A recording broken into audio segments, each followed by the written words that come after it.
All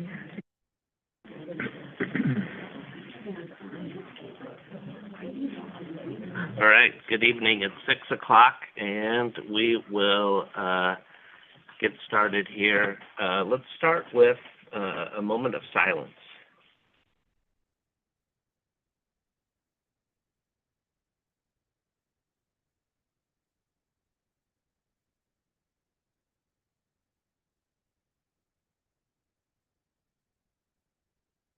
All right, thank you.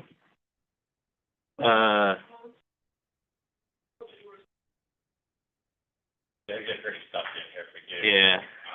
If it gets distracting, we can shut them, but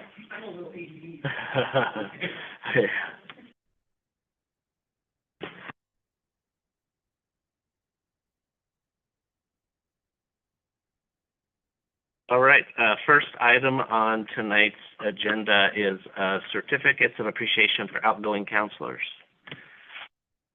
Mr. Weston. So, hopefully you can hear me. As a function of what we do every year is we have certificate of appreciation for counselors that served in the following calendar year. And I have a series of certificate of appreciations. A number of them have texted in saying they wouldn't be able to make it here tonight, but we will mail them out. But we'd just like to give appreciation to the following counselors who served in the 2024 calendar year. Counselor Lori Petrie, Counselor Smart Ocholi, Mayor Jamie Bender, Counselor Kate Moore, Counselor Randall Olson, Counselor Gary Watson, and Mayor Shauna Thompson. And so I have certificates for those that are present. I think we only have Counselor Olson in attendance, so I'll issue his here today and have President Manal sign it.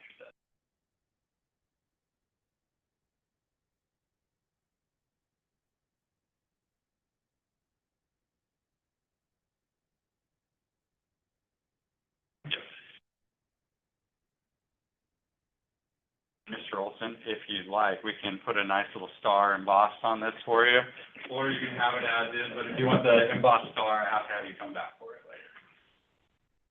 later. I would get the embossed. You need the embossed star.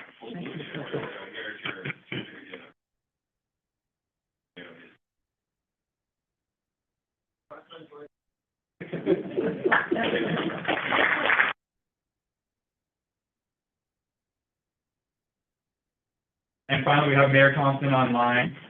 Mayor Thompson, would you care to say anything as well? We appreciate all your fine service for King City over the years. Hello, everyone. Can you hear me okay? Yeah. Hi, I'm so sorry I couldn't be there in person. I really wanted to be. I'm recovering from knee replacement surgery, and I had a really taxing physical therapy appointment this afternoon. So my apologies. I had really hoped that I'd be able to personally welcome all of the new counselors. So I'll just have to do that right now. Welcome to the new counselors.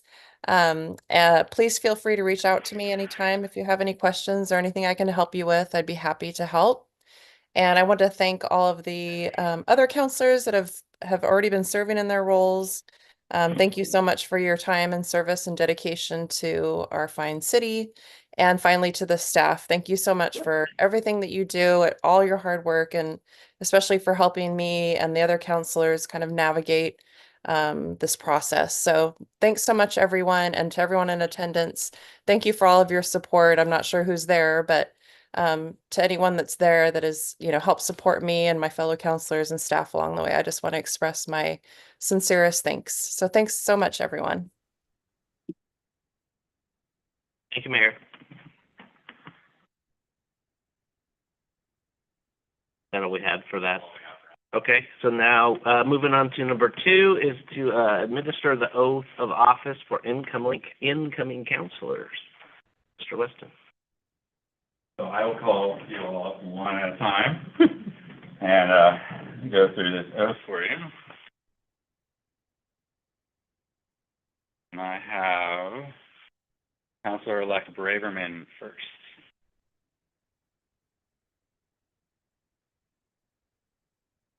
Difficult when I get to the end.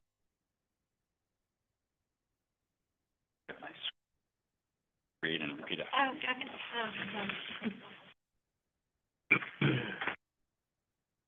Can I have you raise your right hand and repeat after?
Raise your right hand and repeat after me. I state your name. I, Vince Arditi, Do hereby solemnly swear do hereby solemnly swear to my ability that I will, to the best of my ability, faithfully fulfill and discharge faithfully fulfill and discharge the duties of the office the duties of the office to which I have been elected, to which I have been elected, and that I will support the Constitution of the United States of America, and that I will support the Constitution of the United States of America, the laws of the state of Oregon, the laws of the state of Oregon, and the ordinances of the city of Keen City. and the ordinances of the city of King City. Congratulations.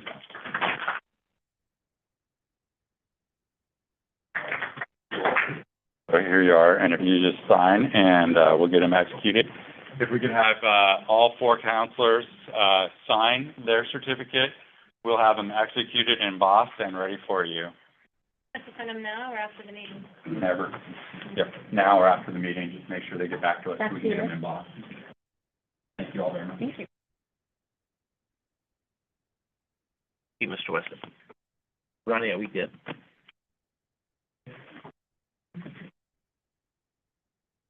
We're having an audio difficulties with Zoom.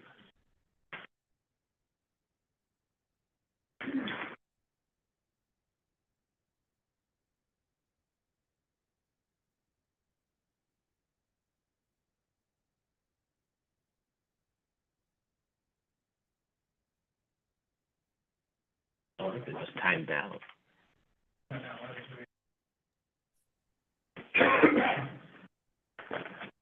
It's working fine on my end, just so you know. Okay. Okay, thank you. I think it's through CCTV.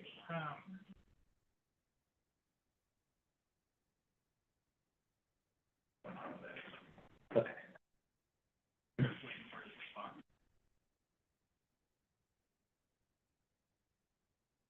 Pronunciation one more time. You're good.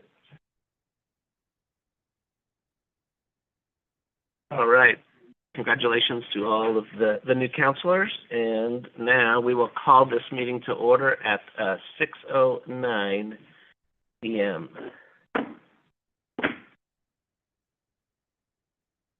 All right. So now first part of this agenda now is for the council officer appointments.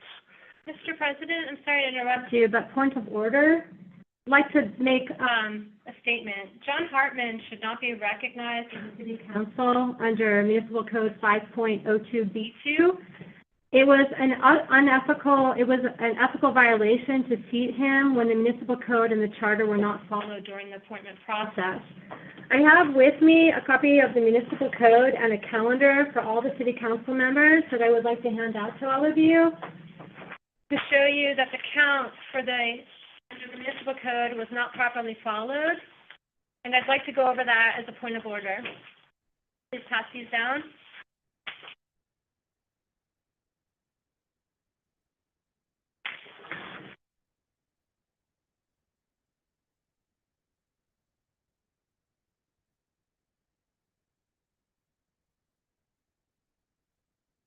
Okay, we're going to move on with the councilor appointments.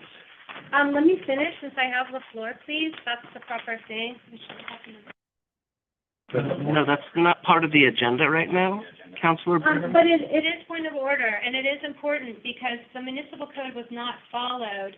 And in order for us to be ethical and to follow the qualifications that you just swore all of us in, we have an ethical duty to make sure that the municipal code is followed properly. And as you may know, a writ has already been filed with Washington County Court about this issue. And therefore, if you allow a counselor on the bench that has not been properly appointed, then everything that is voted on this agenda will be invalid. And so it's very important, Mr. President, and I would ask for your indulgence to add this to the calendar right now because your ethics require you to do so. And what we need to do is we need to look at the municipal code and you need to look at the calendar. And you need to understand that when you sent the Oregonian a notice, you did not count properly per the municipal code. The computation of time under 1.04070, except when otherwise provided, the time within the act is required to be done shall be computed by excluding the first day and including the last day, unless the last day is Sunday or a holiday, in which case it shall also be excluded. Now, you have a calendar that I just handed out to you, and my understanding is that you notified the Oregonian on, was it November 15th? I believe it was November 5th. That's what you have here. November 15th. And if you count the days properly, the last day to accept applications was actually Monday, the 16th of December. And what you guys did is you did not count properly. You were supposed to start counting on the 16th and count 35 days, and you had to exclude that Sunday, the 15th. And so the last day to accept applications was on the 16th of December. However, you had two applicants that came in before the 16th that you excluded from being considered on the appointment. And that now invalidates the entire process. So I would like to make a motion that we unseat Mr. Hartman and we start the 35 days starting tomorrow when we can put this correctly into the Oregonian and count the 35 days properly so that the appointment process is fair to all and that we're not subject to another attorney fees, another writ by the judge in Washington County, and that we make sure that we are following the code. Because you have now, we've violated the Constitution, and in my oath that I just read to you just a few minutes ago, you asked me to swear that I will support the Constitution of the United States of America, and we have not done that. We have Ms. not. Braverman, as a council, we reviewed all of these at the last meeting. It doesn't matter. You've counted wrong. So we need to look at this, and we need to fix it. No, the dates that were on, that we talked about the last meeting were the correct dates that we It went has, through on that meeting. can you explain that? So the prior council did a calculation of the dates when the vacancy became open. There was an executive session, and What was the then, date of the vacancy that was posted? What date did you start from? By the 13th. because that was the day that the vacancy was open. I think it has to be in newspaper general circulation, so posting it to our website isn't that. The bottom line, counselors, is the council at the time made a legislative decision.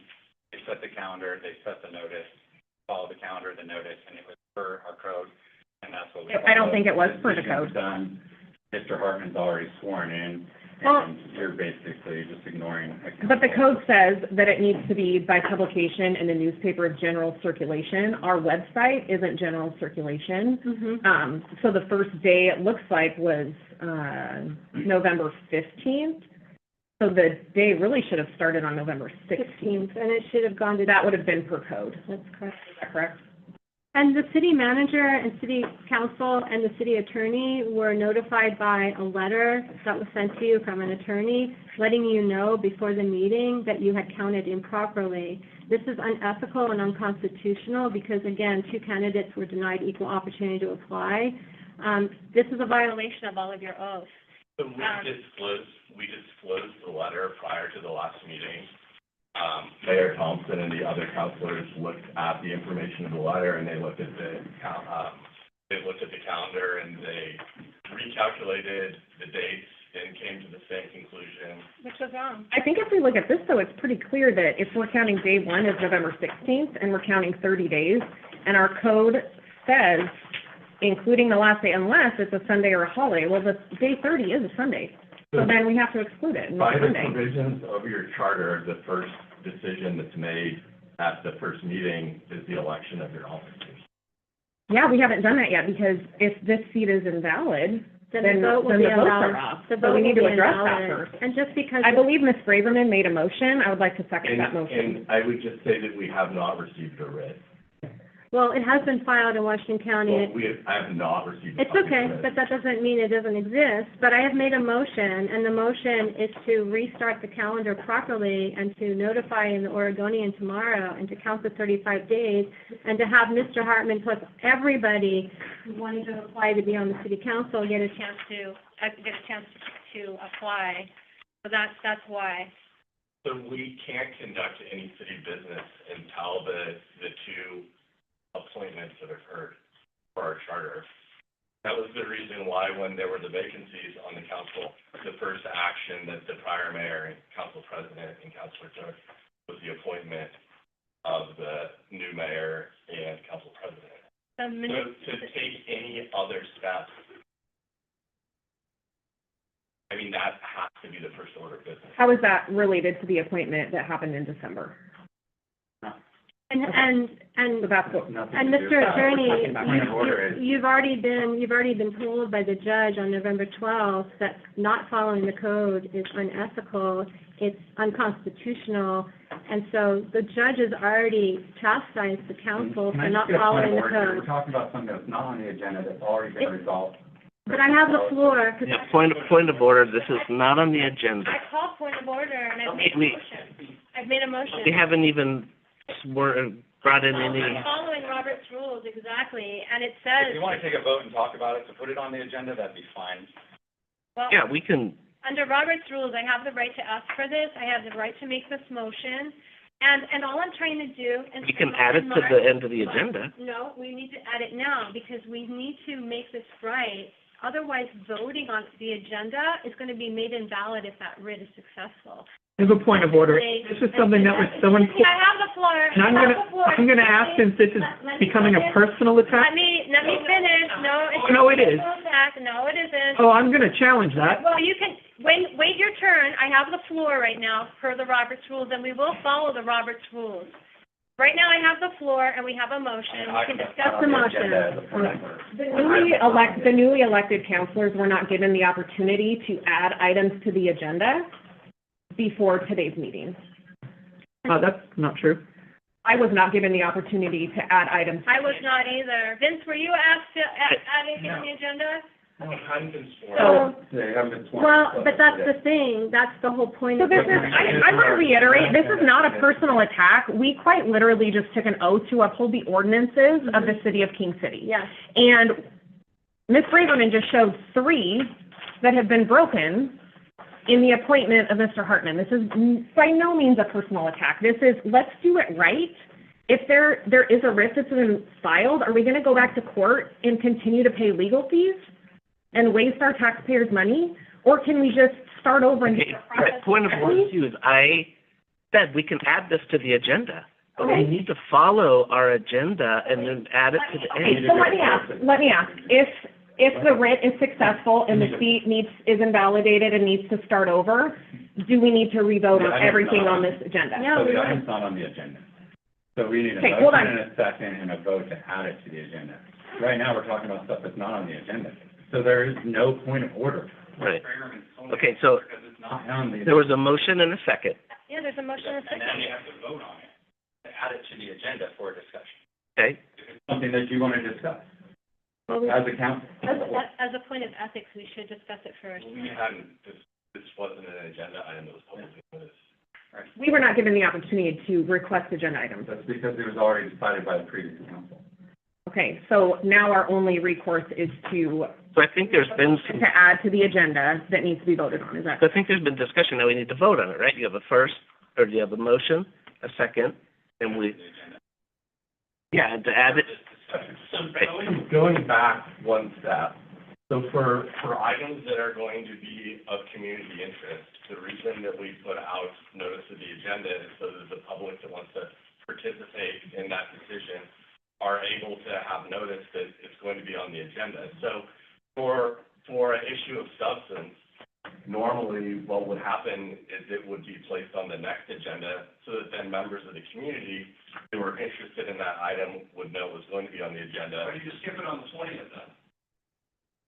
I don't, Right, on this, on, I don't know on, what people are- on 12/20, my question to you, Mr. Attorney, is that you so my you added, here, I'm sorry, haven't been properly introduced to you. Okay. I didn't know what to call you, so I'm trying to be respectful. right, But on 12/20/24, you did put agenda items on without a motion, and if we want to watch that tape, I can show you that you didn't follow that rule yourself.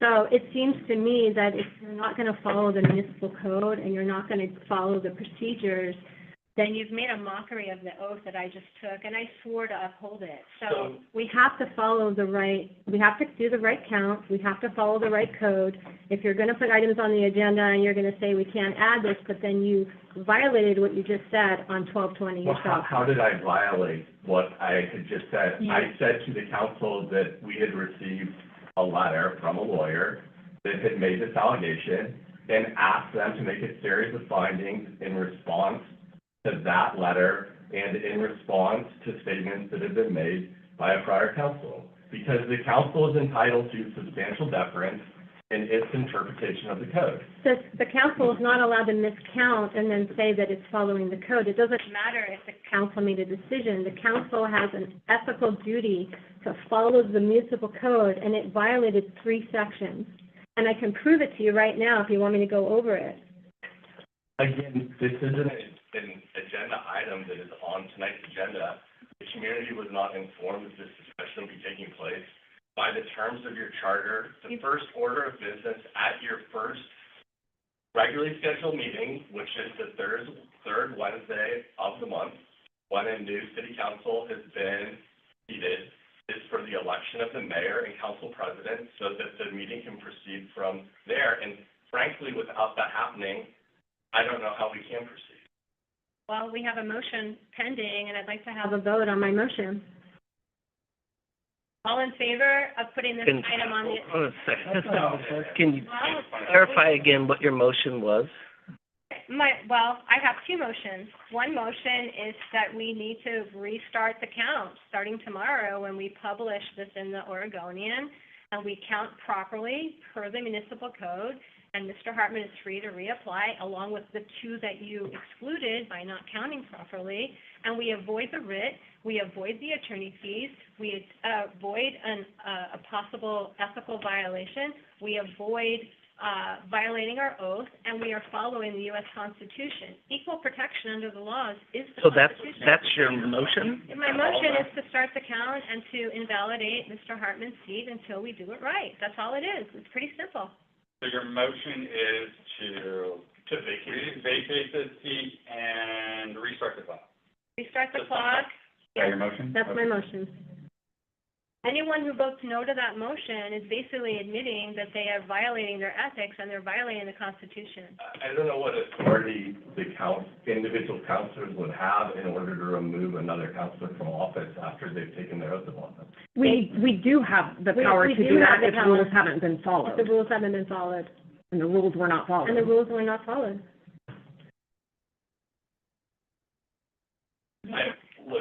So, okay, Mr. President, are we gonna take a vote or is there further discussion?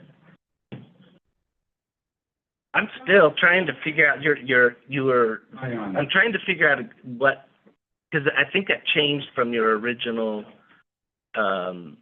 motion was to discuss, to put it on the agenda, to discuss it, and now you, When you told me that I was supposed to do that, then I agreed to add that motion, to add it to the agenda. And since you're the president, you should say, yes, let's add that immediately to the agenda. and I was trying to, and then it was, Oh, well, everyone was talking. But I agreed with you. But I just wanted to put it in the front of the agenda so that we had an actual count, a proper count for mayor and for president.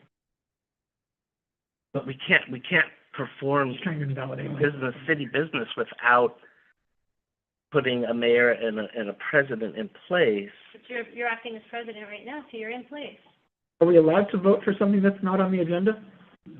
I mean, No. everybody votes to add Add it it to on, the yes, agenda. we can. I mean, if you want to add it to the agenda, you have to have a motion. I asked the question based A on, motion can come out of a point of order. Yes. So yes, we can vote on something Onto your motion. that is not on the agenda because a motion can come out of a point of order. Order and Oregon public meeting laws are two very different things. Well, we have them both up here, we can. Point of order, So for an issue of community concern, which this is. which this is, that it needs to be noticed so the public is adequately able to participate in it.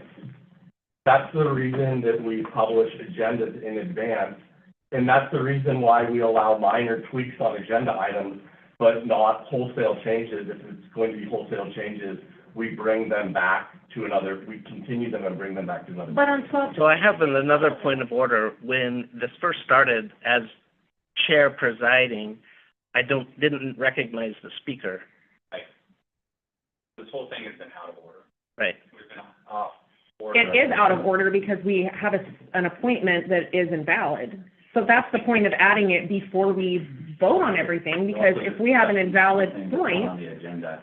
we have an invalid appointment, then that Since the vote, speaker wasn't recognized. every decision on this The agenda. decision of a prior council is one thing. If you guys want to revisit that, then you need a motion and a second to add it to the agenda, and then we have to vote on well, it. we've been trying to do that, And but the people council keep can either interrupting. vote to hear that matter, or they can vote not to hear that. I believe Jan So has if the a council wants comment. to just shut this down. Sorry, they can simply Dan vote needs again. to. Jan has a comment. Dan has The a comment. council president needs to run this meeting. Jan has a comment.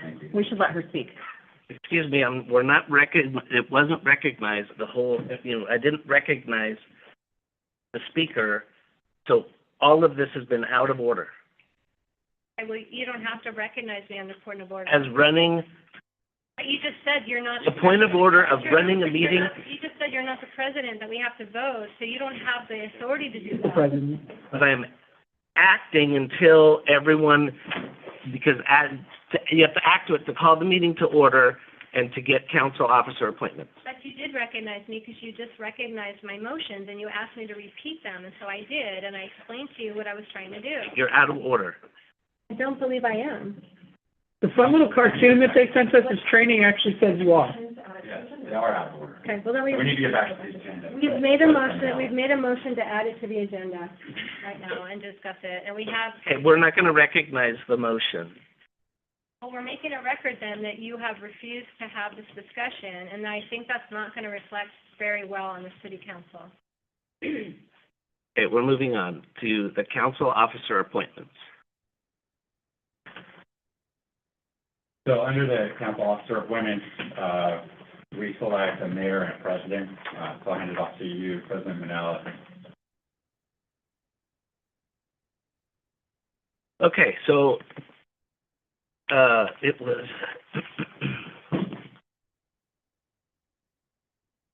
I have a paper, so, under the municipal code,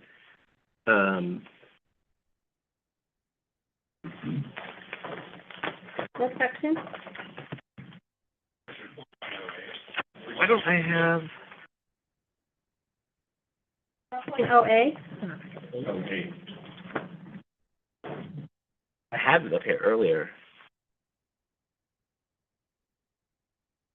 Let's see. I'm happy to read it if you would like.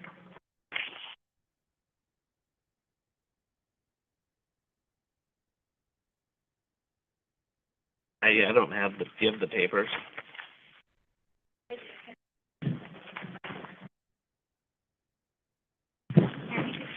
Oh, yeah.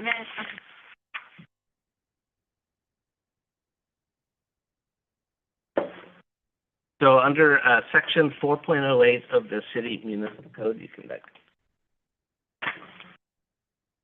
a mayor shall be elected by the members of the council for its membership at the first meeting in each odd number year and shall serve at the pleasure of the council.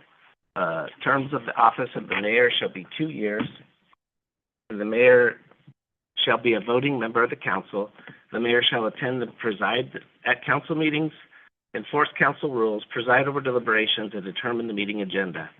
The mayor shall represent the city in the government relations and appoint members of citizen advisory boards and council committees. The mayor shall be recognized as head of the city government for all ceremonial purposes.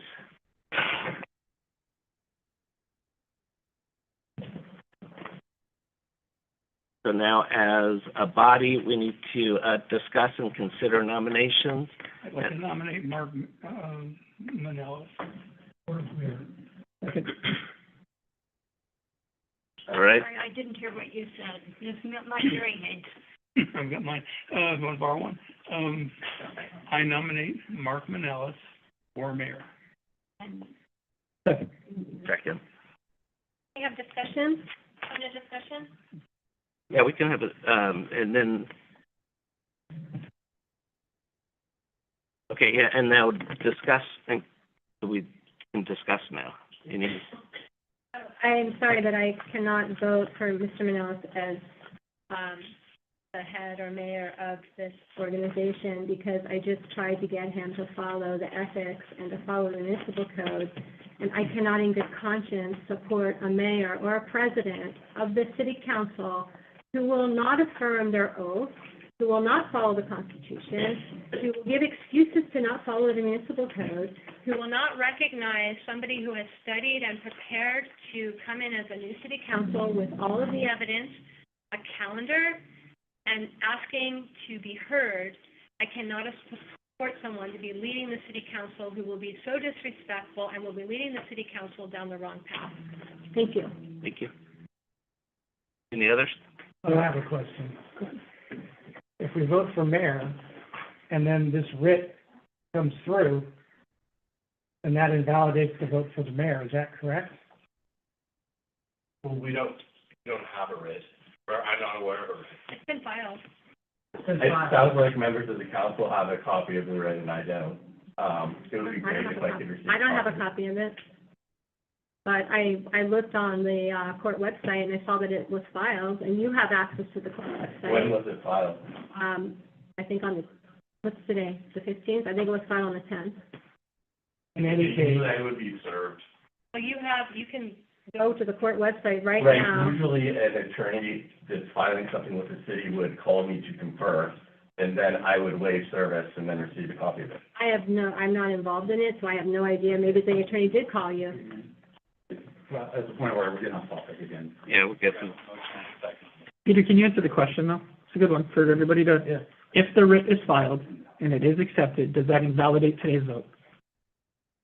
I mean, the prior council made an appointment and the oath of office was taken and that presumptively was all legal. But that's not answering the question. What We section? need to know the answer to the question. need a If legal it is answer. invalidated, what happens to the votes that occur today? Yeah, I mean, you're not letting us do what we're supposed to be doing. So give us the No, citation. I'm actually asking to do what is required at the first meeting on an oddly numbered year, which is to first elect the mayor and council president. We are doing that, but can you answer the question? What happens if the writ is filed and a judge rules that this seat is invalid? What happens to the votes that we take tonight? It would be up to the judge to craft that. So the judge could invalidate the vote, which is why this whole process should have been done in the order that I tried to get us on the right track. No, because he's presumptively been appointed to the city council and he's taken his oath of office. It doesn't matter if it has, the code isn't followed, right? And if the judge says it's invalid, then it's invalid, and his vote is going to be invalid, and what you're doing is we're going to have to repeat this entire process. Why would you make us do that? What happens if we win? Well, what happens if you don't win? Then the vote's. Okay, you can't make a decision. No, But what if you don't win? 'Cause sorry, like, if- this is a speculative. You didn't win on November Okay. 12th. You cannot have a vote based on a speculative win or loss. I move The to question is valid. Nope, can I finish since everybody wanted to jump down my throat earlier? The question is valid, the question was answered. We still need to make a vote with the understanding that we win or lose, the judge will make a decision on what happens here today. I call for the vote. I move to amend the motion. Can we call this interim? I call for- There was a motion on the floor for a vote. And the vote is, and Can I amend the motion? We can amend the motion, It's amended by the original person. You can ask them to amend. Friendly amendment until the dust settles. Can we call this interim mayor position? There's no provision on our charter for an interim. That's why the prior city council, in their first order of business, elected Mayor Thompson. And she said we can re-vote for mayor once the council is full. In that meeting, she said, thank you, I appreciate it. We can re-vote and revisit this when we have a full council, because at that point there were 3 members. So there is precedent for interim mayor status pending the writ. Uh, Pending the writ, Pending the writ. we revote. She offered to step down if the majority of the new city council wanted her to Right. step down. She was the mayor. She was the mayor. If we say interim mayor and the appointment is vacated, then that would allow us to revote. Okay, point of order. Okay, but that's- We- President, A vote and I call for the question. and a call for, So no amending to the motion? no. Well, I don't think the original, I would like to just add that Point of order, I called for the vote, and this. are we allowed to discuss? I thought we were. we were discussing and then now we're calling for a vote. To call the question, you have to have 2/3 majority, so are we gonna vote for that? I still have a discussion point. I can't be cut off And she has the during floor. the discussion. Very rude. I would like to just say that I also will not be able to vote for Mr. Manolis as mayor because, at the December 18th meeting, you chaired a meeting that did not have a quorum and continued to vote on 3 items on the agenda with no quorum. So I'm not confident that, parliamentary procedure will be followed. Thank you. All right, we have a vote. Do you need hand or voice? What's the roll call?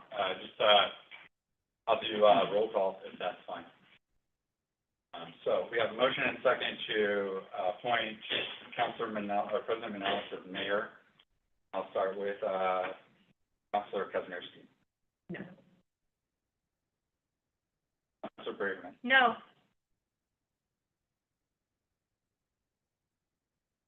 Councilor Paiso. Yes. Councilor Galvin. Yes. Councilor Hartman. yes, Councilor Arditi. no, President Manolis. Yes. can he vote for himself? He's supposed to abstain. Motion passes. So congratulations, Mayor. Thank you. And now we will, discuss, for council I president. nominate Jessica Braverman for council. Hold on, well, we're going, have to go. I just through- want to make sure that I'm not being bogarted again. Okay, section 409, council president. The council president shall be chosen by the members of the council from its membership at the first meeting in each odd number year. The council president shall function as mayor pro tem when the mayor is absent from council meeting or is temporarily unable to function as mayor. Nominate Jessica Braverman. Excuse me, I haven't even asked for a nomination yet. Okay. Thank you. Do I have a motion to elect someone for council president? I move to nominate Jessica Braverman. Second. Okay, any discussion?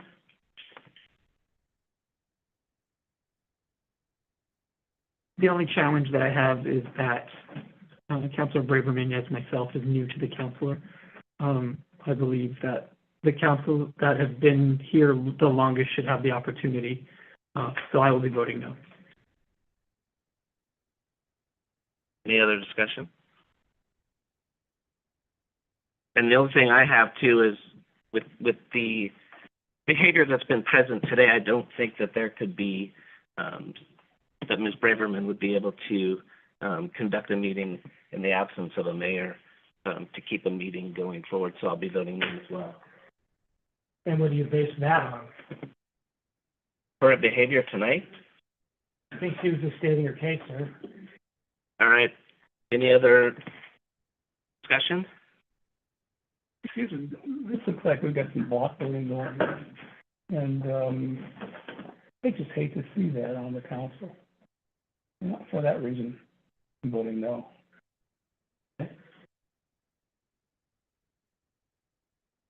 Mike, call for vote. Oh, sorry. All right. I'll go ahead, I'll call for a vote. I have a motion and a second to appoint Councilor Braverman as president. Councilor Hartman, No. Councilor Kazimierski, Yes. I vote yes. Councilor Gelfen, No. Councilor Braverman, Yes. Councilor Tyso, No. Councilor Arditi, Yes. Mayor Manellis, No.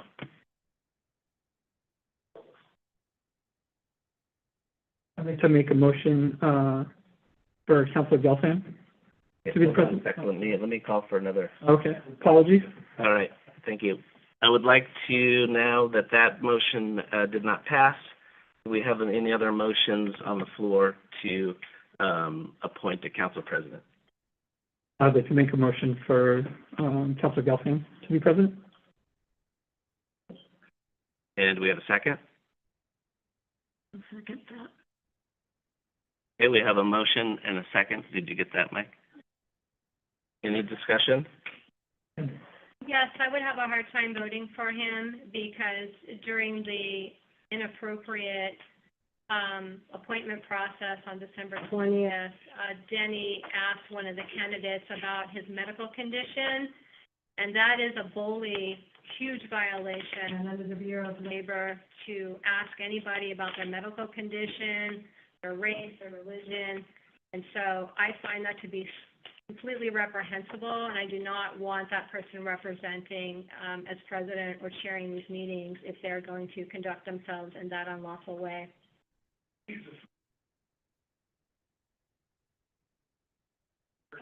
This is discussion, not response. Sorry, but, let me tell you what the deal is. Well, let me tell you something, Denny, you know what you're Okay, so we're not gonna get into a back and forth here. we're going off on. This is not point counterpoint. We can't discuss them. Okay, thank you for your input. Any other discussion? I think clearly we're going to have some spirited discussions on this board and this council. And I think with Mayor Manellis and Denny, who's been here some of the longest of the group, that it makes sense to allow those who've been a part of this group to remain. And so I will be voting yes for Denny. I think it's hypocritical also, for Denny to have said that he was concerned about block voting, and yet do you see the block voting that is going on with his participants? I think that we need a fair council, and right now it doesn't look to me that there's been any fairness. I think that the illegal appointment of John Hartman to give the council. Okay, we're going. I have discussion, I have the floor, let me finish. The illegal appointment of John Hartman gives them a voting block, and all of you in the audience are seeing what's going on here, and you can see it clearly. And I'm making a record because when the writ is decided, I'm going to play this tape for the judge and for the jury, or whoever hears that writ, and I want them to hear the entire record and all the allegations of block voting and the hypocrisy that's going on in this council while you are witnessing it right now. Thank you. Any other discussion? Okay, I'll call for a vote. Counselor Arditi. What are we voting on? I don't even know what's going on. Council President, Mr. Gelfen. No. Sorry, I can't see you down there. How are you? Hi. Councilor Hartman. Yes. Kazmierski. No. Councilor Tyso. Yes. Councilor Braverman. No.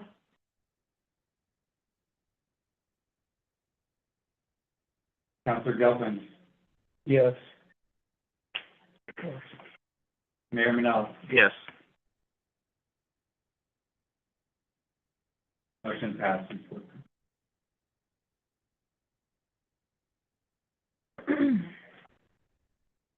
All right, thank you. Now moving on to the agenda, approval of the minutes for the December 18, 2024 regular city council minutes. I find, you need the motion first. Yes, please. I move that we pass the minutes, but I did find one typo in there. Do you have a second? Second. Okay, let's, discussion, and now you can, Typo is on page 9. It calls me President Tyso when I'm Counselor Tyso. And I definitely don't want to be president. Eric? I can't hear you again. Oh, I'm sorry. I'll turn it on for you. Okay. On page 9, it refers to me as President Tyso, and I'm definitely not President Tyso, nor do I want to be president. That needs to be changed to Counselor Tyso. Do you see it? And was that President Gelfen that seconded that? Correct. Yeah, maybe it's not on page, I thought it was, I found it earlier today when I was reading it. Anyway, it's one of the references as me as president, and I'm just a lowly counselor.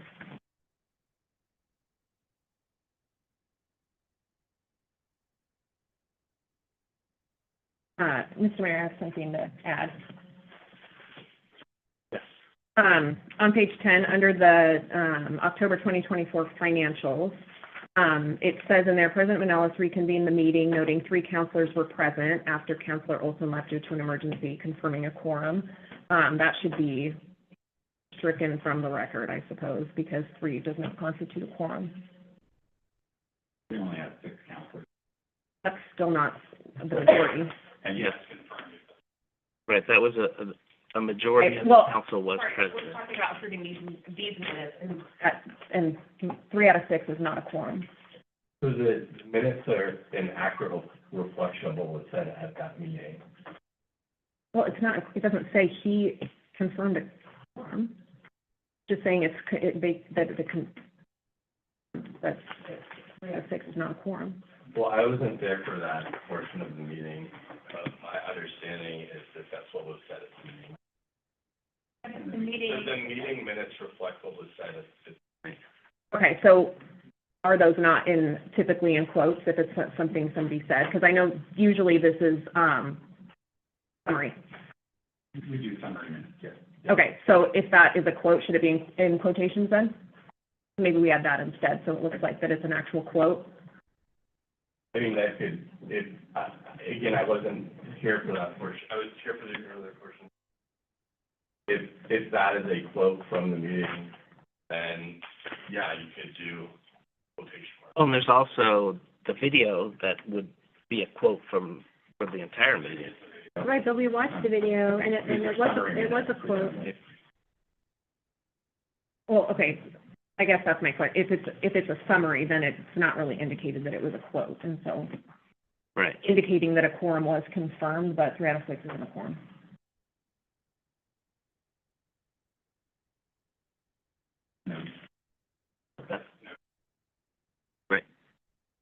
So we have a motion and a second to approve minutes.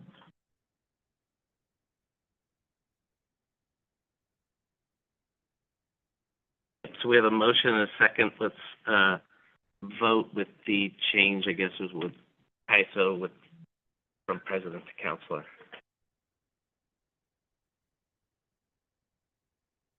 Counselor, Hartman, Yes. Counselor Braverman, No. Counselor Tyso, Yes.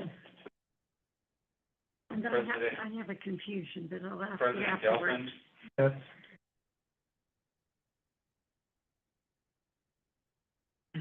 Counselor Arditi, No, Counselor Kazimierski, No. Mayor Manel, Yes. minutes are approved.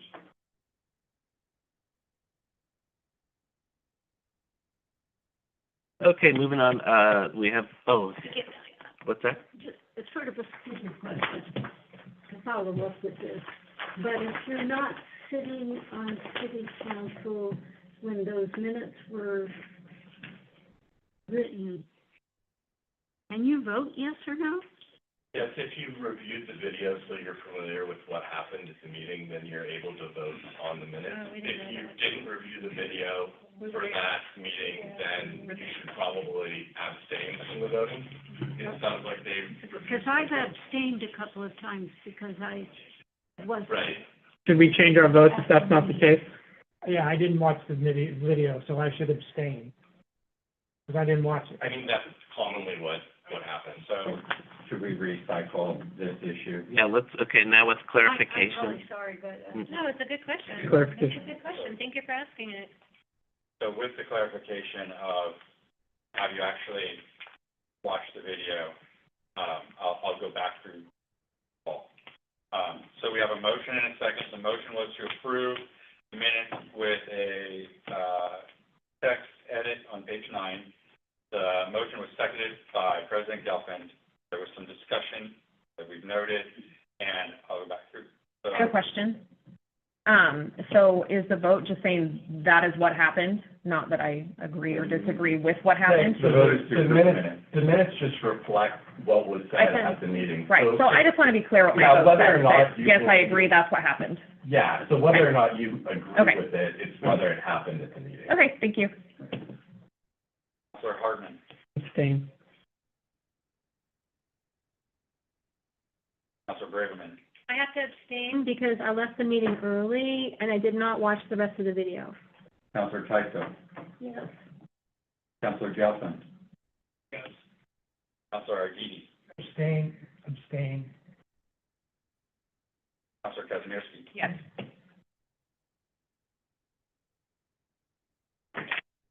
Mayor Manel. Yes. That team, that's a good one. Motion passes 4-0 and 3. All right, thank you. Now, we have no, special presentations tonight.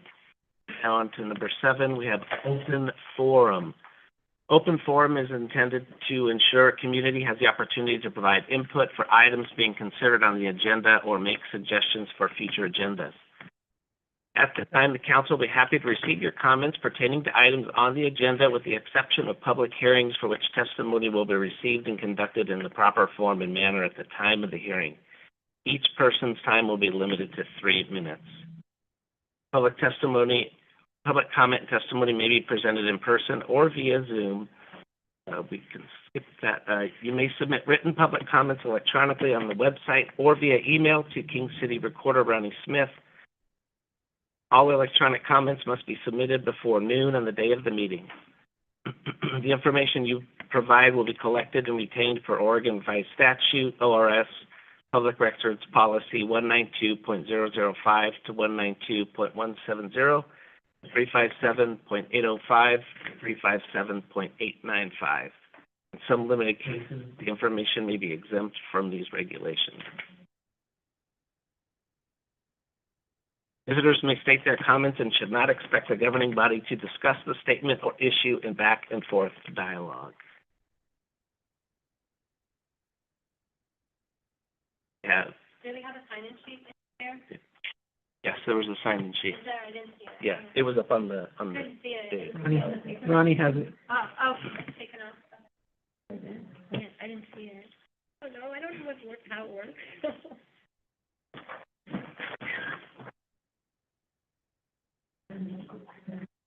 Okay, we have, 2 in person and 1 online.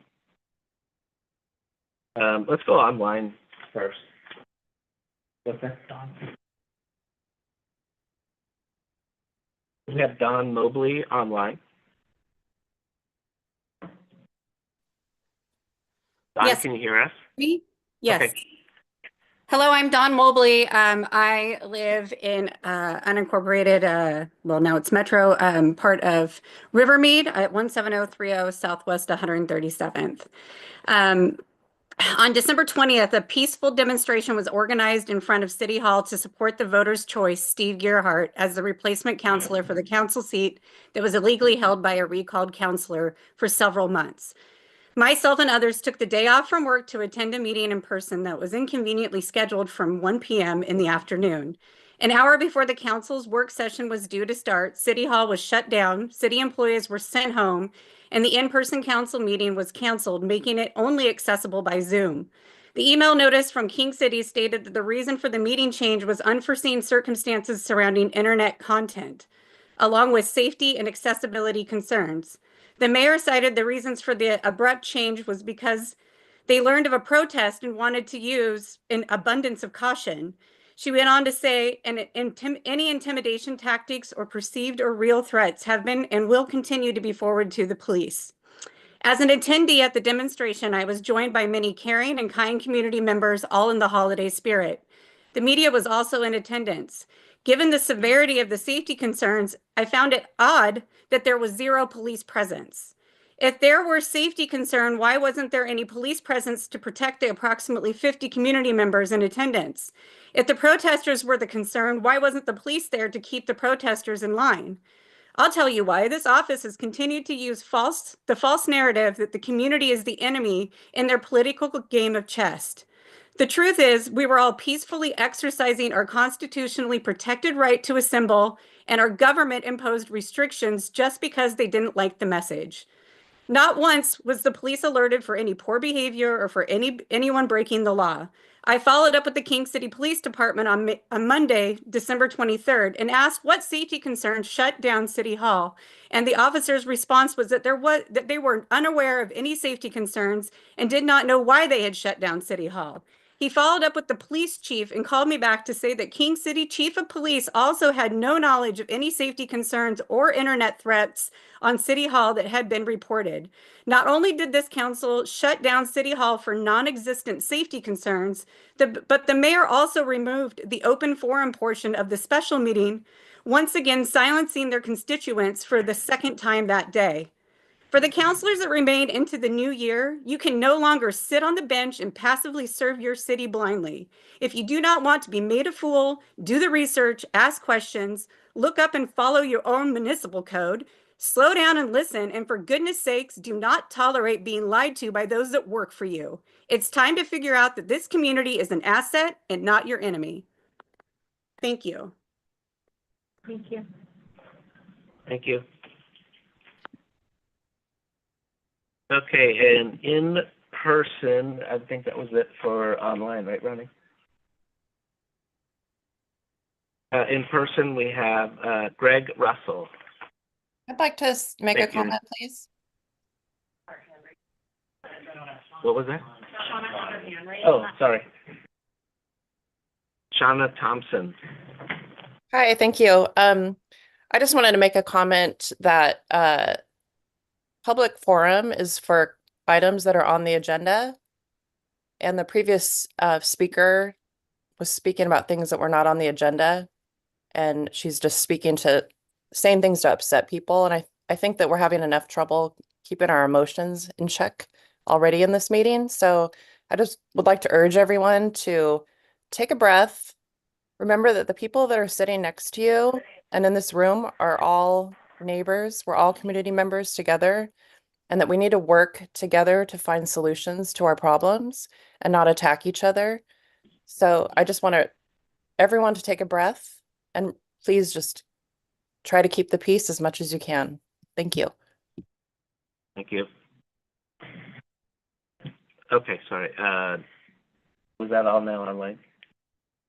Okay. Hey, Russell. State your name and the city that you live in.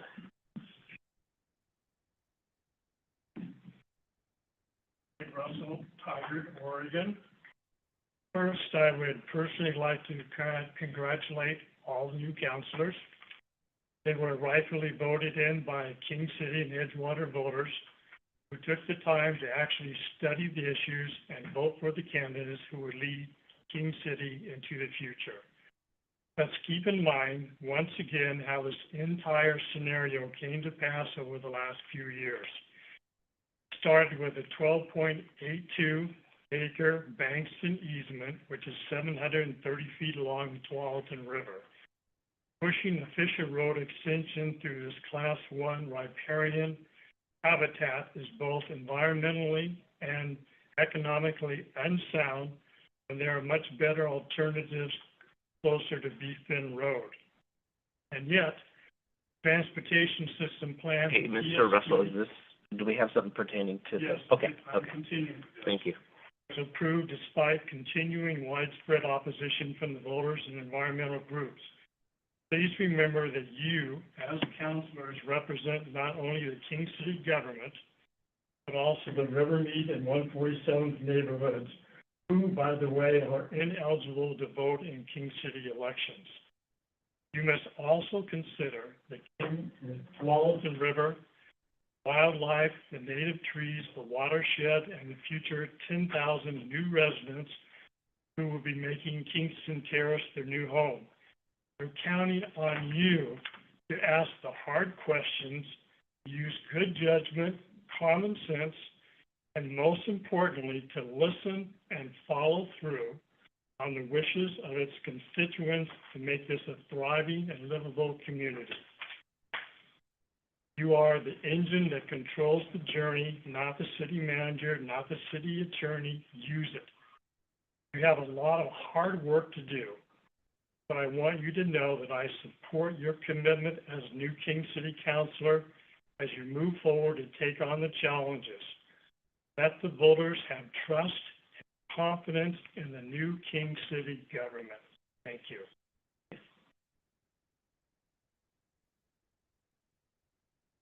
And John Cook. State your name, please, and the city you live in. John Cook, unincorporated Washington County. Thank you, Mayor and Council. I would like to speak on the charter committee appointments. And when it originally came out, I know that there were many people that applied, and so it went out again. And from what my understanding was, none of the qualifications changed, but originally I had it stated, and I understand why, that only citizens can be on the charter committee. Tigard had the same rules when they just went through their new charter, which they just voted on a few months ago, but they made a few exceptions. They made any exception for an elected official that they wanted to appoint in addition to that. So myself, even though I live here contiguous to King City, was appointed to the Tigard Charter Committee, and I was one of 10 people on that committee after being mayor for 6 years, and we ended up going 8 months through a charter committee. We ended up getting a more than 2/3 majority of the citizens voting for that, and I still would like to put my name in for this one, but was told I couldn't. So just wanted to put that out there. Thank you. We're told what, I'm sorry. She's not a resident of King City. He cannot. Change So the we can resolution. change the resolution. They would just take the council to change that resolution. It's So on that- the agenda, we can get to it, right? No, it, Do we have to charter add it to appointments, this one? right, but what we The can charter, do, yeah. as just a point of order, what we can do is, like we mentioned earlier, have a motion, when we get to that issue on the agenda, have a motion and a second to add it to a future agenda, and then we'll present it. So just follow up real quick. the way Tigard got around it was they allowed former elected officials, so it wasn't anybody that was gone, who said it was helpful. any former elected. Yeah, that's really helpful, thank you. Thank you. Okay, that is all we had for public comment. Open forum. No unfinished business. Moving on to new business. We have the November 2024 financials. Mr. West. I'm gonna hand it off to Mira. She's online. Mira, can you hear us? Yes, Mira, I'm can you here. hear us? Yeah, can you hear Would like me? to jump online? Yeah, we can hear you. Yeah, thank you. Okay. Hi, good evening. So, yes, Good I'm evening. Mira San Juan. So here's the November 2024 financial statement summary. So we completed the November 2024 bank reconciliation for two bank accounts, the US Bank and the LGIP State Pool account. So let's take a look at the summary. The first one is the general fund. As you can see, the property tax we have in general funds above 800,000. The total property tax revenue we receive for November, it's a little bit over 1.1 million. So that's what we talked about before. November is the month the property revenue roll in. So for general fund, we have the total revenue in November. It's a little bit less than 1,985,103. Okay, and then for the expenditures, 357,000. So leave us the ending balance in general fund is 3.6 million. So the next one is the street fund. The street fund, we have the total revenue in November is 35,000. And then the expenditure is 284,000. That's because we have a capital improvement project expenditure in November. The capital improvement project is for the Southwest King Richard Road, and then the Southwest Monaca Lane, and then the King Arthur and the 116th Avenue. So I believe the project is completed, so that's the expenditure. In November, we have to pay 269,000. So it gives us the ending balance in street fund is 330,000. So Mira, let me interject really quick on the street fund stuff, just so there's some clarification. Yes. Every year we do a series of street improvements, and what she's saying is that the contract has been fulfilled, we've paid the contractor, we're all done. So, thanks, Mira. Okay. Yeah, so the next one is the local levy, option levy fund. So you can see the property tax in November, we allocate to local levy option is 338,000. So the ending balance, you can see it's finally positive because previous months is negative balance since the transfer out every month 35,000, and we don't have revenue. I'm going to interject again. I'm just going to interject because we have new counselors, so I'm going to explain how our tax system works a little bit, okay? Okay. So, new counselors, what the city's financial works off is through the months of September, October, November, December, January, February, and then March, we end up getting property tax disbursements from the state of Oregon. So these are the areas where we have money coming in, and then from about April to we come all the way back around, you're going to see those expenditures going up and our income going down. Right. Okay, so what you see here with these income being at like 90%, that illustrates that we've already received the annual allocation, 90% of the annual allocation for the fiscal year. And our fiscal year is July 1 to June 30th, okay? And if there's any questions or you have concerns or anything else, feel free to give us a shout and we'll break it down and explain. Right. Thanks, Mike. Yeah. All right, so the next one is the Park SDC Development Fund. There's not much going on, just the interest revenue and the transfer out to the general fund. So the ending balance in Park SDC Fund is 372,000. And then our new fund, Transportation SDC Fund. So nothing coming in, only the interest revenue and then the transfer out. So the ending balance is 125,218. And the last one is Transportation Development Tax Fund. There's no project going on and no revenue TDT tax revenue come in, just the interest revenue and then transfer out $250 each month. So the ending balance Mayor, is, I'm gonna interject again. yeah. Mayor, I'm gonna jump in really quick. Sure. So, what you see budgeted here through the transportation development tax, the system development charge for the transportation, and the system development charge for the parks are estimates off of the new home development that should start this summer. So they are currently putting in water line down Beef Bend. So if you get stuck on Beef Bend, that's the water line extension going down there. And they have their roads gravelled in at this point, and they're filing those plats. And we're anticipating about 200 to 250 building permits occurring this next year and over the summer. So we're anticipating that we're going to see a number of those building permits coming through that will generate the revenue that you see in this budget here. Okay, Mayor, sorry, go ahead. Yeah, that's it. Yeah,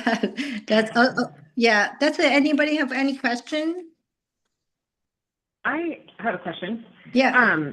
Just because I'm curious, I'm not sure, that I see the city council department, it's 21,436, in November. What is that for? There's a series of things that are paid through the council budget, including legal That's- and other issues. There's That's conferences, mostly, there's that's training, there's- Mike, yeah, mostly it's a legal fee. In So November, there's a 15 legal. on the front, it says 15,000. So then the other 6 is, Yes, from what? that's for the, the brochure,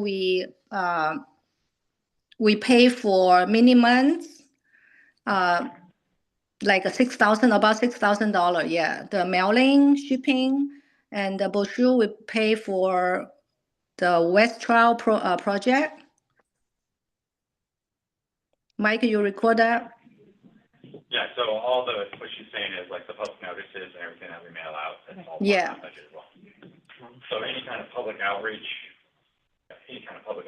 newsletters, legals, those things are all covered under the council Right. budget. So that ends up being approximately 6,000, and then this month there was approximately 15 in legal? Like, is that kind of how it Yes, yeah.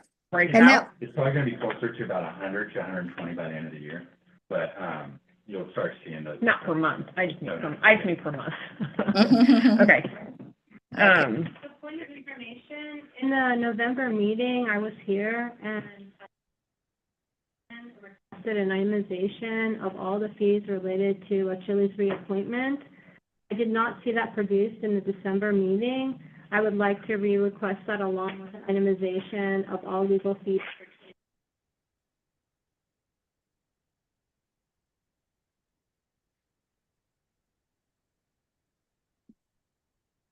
If we could have a copy of that in the next week or the next meeting so the new counselors can get up to speed, that would be great. Okay, yeah. I would actually like to just take that like one step further. She requested 2024 expenses, legal expenses. Could we have that broken out to show what was spent for the recall and what was spent for the Secretary of State challenge as well? So we know what we're looking at. Yeah, we can do that. I will make a note, yeah. Great, thank you, Mara. How do we? All right, any other discussion, questions for Mira?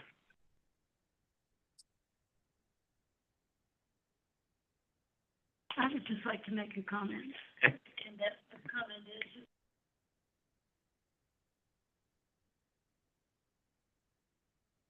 after hours, And so I think we all need to recognize her hard work. Yes, she does. Thank you, Tara.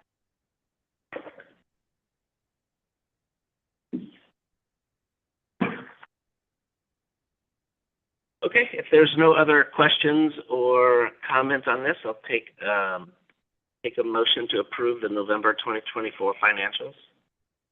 Do we have a second? Second. All in favor? This one we could do hands raised, right? That's fine. 6. I'm abstaining because I don't feel like I want to meet with you, Mike, and go through it so I fully understand what I'm voting on. I hope that's okay. No, that's perfect. I agree, yeah. I'm not really comfortable. I don't know.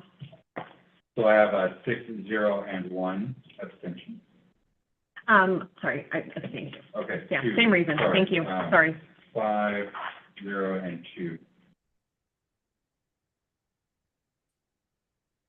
So just for the record, that Counselor Kazmierski and Counselor Braverman. Right. Thank you, Mayor. Thank you. Okay, moving on to item B, Counselor Committee Assignments. We're going to discuss and appoint council members to assignments. Mr. Weston. In your packet, you'll find a series of committee assignments. These are appointments, if you will, that are voluntary council appointments throughout the metro region and gives us a place at the table. If you turn into your packet, you'll see a chart that kind of looks like this. And I think the easiest way to go through this is just kind of start at the top and work our way through. If it's something that you're interested in, feel free to express that interest. But ultimately, the council needs to decide as a whole on who they want to put on these committees and work our way through. There are some committees like the WCCC, or the Oregon Mayor's Association, which typically is the mayor and the council president. Also, with the League of Oregon Cities, typically whoever was the previous alternate goes to the primary. So, if you don't mind, Mayor Manellis, I'll just start at the top where we start off with WACA. Washington County 911 station. Currently, we have Chief Hapalot and Lieutenant Sigler attending this. Chief, is that something that you want to stay on? I know you're involved pretty deeply in the budget stuff, and is it something? I know that Mayor Thompson was on it with you previously, right? Yeah, I took over her spot on the, so there's 2 boards. There's CEO board, which I'm a member, voting member, and then there was the Bureau of Commissioners, which is why I took over that spot. Okay. So if we wanted to get an elected on there as like an alternate or something like that, would that be good? Okay. So, if somebody wants to take Lieutenant Sigler's position as an alternate, that's open if you want to take it, or we can leave it as is and move on. What do they need? So CEO board, that's how the third Thursday of every month, and the BOC, the Bureau of Commissioners, is every 3 months, so it's not Thursdays after the CEO board, it would be a 3 o'clock meeting. It looks like they're hybrid, right? That one? Or no? Yes, they can. And they're by Zoom sometimes, or? Yes. So, it shows you right here. Hybrid and some of them. Yeah, but I didn't know. Oh, yeah. An online option. Right. So I think most of them use Zoom. Or phone? Okay. Question, I was just trying to figure if I could do it. Oh. if it is hybrid, is it an option, or do they rotate between, like, sometimes it's virtual, sometimes it's? I would say most of them leave it the same, so you can go in, the few that I'm on, if you have, I have the option, I could go in to meet in person or attend via Zoom. Okay, thanks. Online, hybrids both, and in person, so that's kind of the three options, just to clarify that. Thank you. Thank you.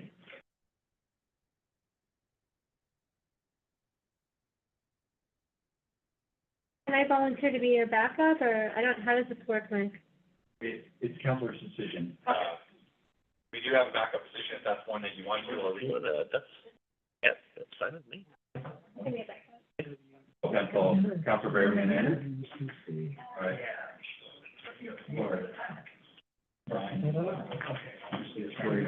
We can't hear what's going on. Just the top one? Yeah. Okay, Council Behrman, I have you as the alternate on that one. Is that for both of them, or? Oh, just for WCC. Well, there's the Board of Commissioners and the Advisory Committee. The technical one is the staff. Okay, that's right, okay. Oh, because it wasn't clear to me. It looked like it was just for this one. Just on the, That first one, Jessica? It's that, yeah. Jessica, it's just the top one. correct, it's just this one. Okay. So you still volunteer? The TAC one is more staff level. Okay. The next one is the Washington County Coordinating Committee, and like I mentioned earlier, this is typically the mayor and, council president. Yeah, that's fine, yeah. But those are Mondays, 12 to 2. Can you do that, Mark? Gotta be a Zoom, so I can. The TAC is done with staff, so that's typically myself, and I currently have Max with me on that one. He's my backup. Because a lot of times it's more like land use and ordinance, things of that nature. So, it's a lot of what's going on in Washington County, from the base up, and make America so we're not in a debt because, you know, so, this is kind of our opportunity to work with the other staff across the county on what they're all working on. Yeah. So, yeah, we should probably, keep those as staff. Mr. Mayor, can I ask a question? On the backup on this, do I make a report to the council, to you, or just to you? Right, yes, if you attend the meeting during your, the council remarks, then you would say, like, I attended this meeting, and here's a brief synopsis of what we talked about. On the open meeting? Yep. And not to you first? Correct, I don't need it first. That brief, Jan says. Very brief. All right, I just want to make sure I know what I'm. Yeah. About 2 sentences. 2 sentences. Got it. Sometimes I do pop into them if it's on Zoom, I can listen in. So as we move forward, I know we're going one by one, but I won't be able to make like during the day ones because of my job. So I don't know if that, there looks like there's a couple on here that are either like evening or morning. If, I don't know, I can kind of put my name in for one of those instead of, that's, okay. As we get to those, remind us of. Yeah, Cool, thanks. one is one. I know, that is one, so. The next one is Washington County Community Development Block Grant. This is a Washington County-wide grant program that deals with housing and things. Councilor Tyso has been a rep on this. Councilor Tyso, you want to give the council kind of a brief explanation about what this entails, because I know it's pretty elaborate. Basically, you review, grant applications, and they have a matrix for deciding which ones that we will give grants to, and then, each grantee has to go back to Washington County with whether they've made their benchmarks or not, which will affect their future grant application ability. So Washington County does a really good job. Grants. So it's really exciting. I got to go on a tour to visit some of the places where these grants have been implemented, and it's very heartwarming to see what good can be done. There is a learning curve, and it Yes, is there a is. time commitment, and I know Councilor Tyso's up to speed. You sound like the, primary. yeah, like the expert. In the evenings, if you want to be backup. I'll stand as primary. You want to be my backup? I would be happy to be your backup. Yeah. Who's going to be your backup? I have Councilor Kazimierski as alternative, Thank you. and then Councilor Tyso as primary. Yeah. It's great.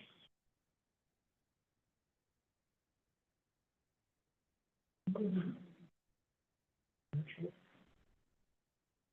right, the next is the MAC board. This is kind of nice. They only meet like twice a year. It's probably during the daytime hours. It is, it's Fridays at like 2 o'clock, I think, or 1 o'clock, but it's hybrid. It's Zoom or in person. It doesn't even say that. It just says It's a light rotating. duty one. It's a nice committee, it's fairly light duty. Is this to talk about Comcast and cable TV or what? Area-wide communication. So we have CTV, which is our communications group, we have Comcast, we have other, just the fiber, other broadband provider stuff, area. I can do that one. You give us a chance down here. You're retired. You're retired. You get the day one. Okay, you guys hurry up and speak up. You want to be on that committee? I mean, Yeah, we both do. Go for it. Speaking your mind. I'll be here, I'll speak up. Mr. Arditi. And then I'll be. Okay. So I have Mr. our Arditi. committee is main. Oh, okay. Whatever. Am I alternate again? You might be off. You might be off the hook to attend the day meeting. Yeah, I can do it twice a year. Actually, one's in June. Already doing it. It's the ones I'm gonna join, so it's fine. So I have, Counselor Arditi, you want this one? Yeah. And then Counselor Kazmierski, a second? Heather, yes, that's fine. Sounds good. Okay. That one's a lively group, talking about all the TV and just the. It's interesting. It's enlightening.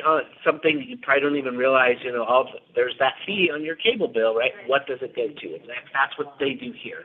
And there's grants that the cities get. There's a lot of grant money that goes out. So, so like you like the TVs, right? That allow us to, through grant money, and we could get for internet connectivity into governmental buildings and things like that. So. Thank you. So the next one is the City of Tigard Advisory Water Board.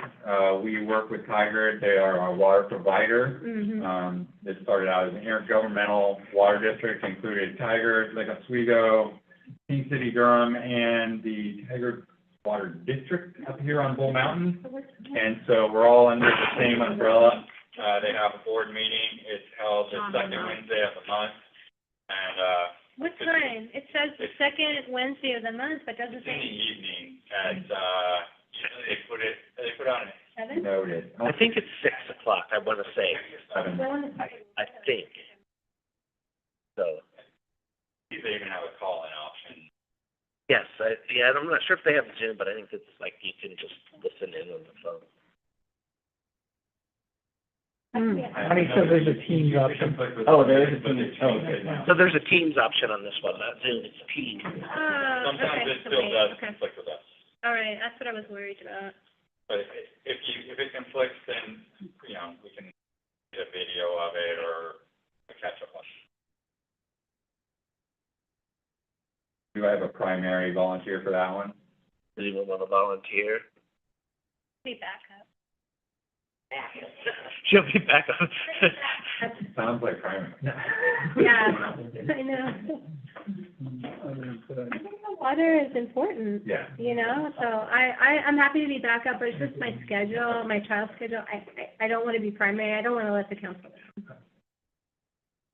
Anyone else think that they might be able to make it? That's fair.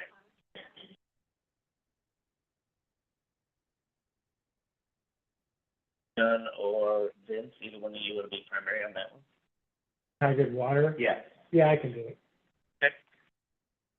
So, Counselor Arditi as primary. Why not? Thank you. yeah. Counselor Braverman as the alternate. Yes. I'll make sure, remind me, but I'll make sure to stay somewhere.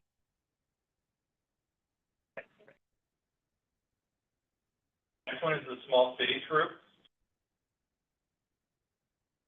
I would like to stay on. This is a good networking opportunity for like the smaller cities, typically us, Estacada, Wood Village. There's a bunch of them. Troutdale's even there. When does that one meet? Um, Do you remember what time? Gaston, Bank. Time does that one meet? You gonna sign up for that? Not for me. You get to go about your favorite place. I could be back up on that one. It looks like it's trout, It is, trout. yeah, that's. it's typically in person, we travel around, it's usually held by one of the small cities. So, I have Councilor Tyso and Mayor. I'll be back up. So I'll just put that in.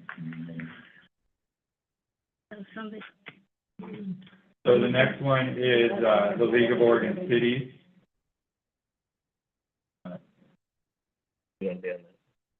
Okay.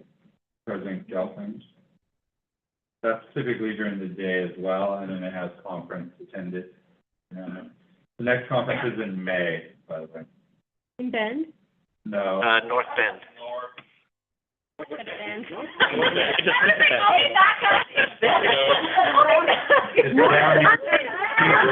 It's down here.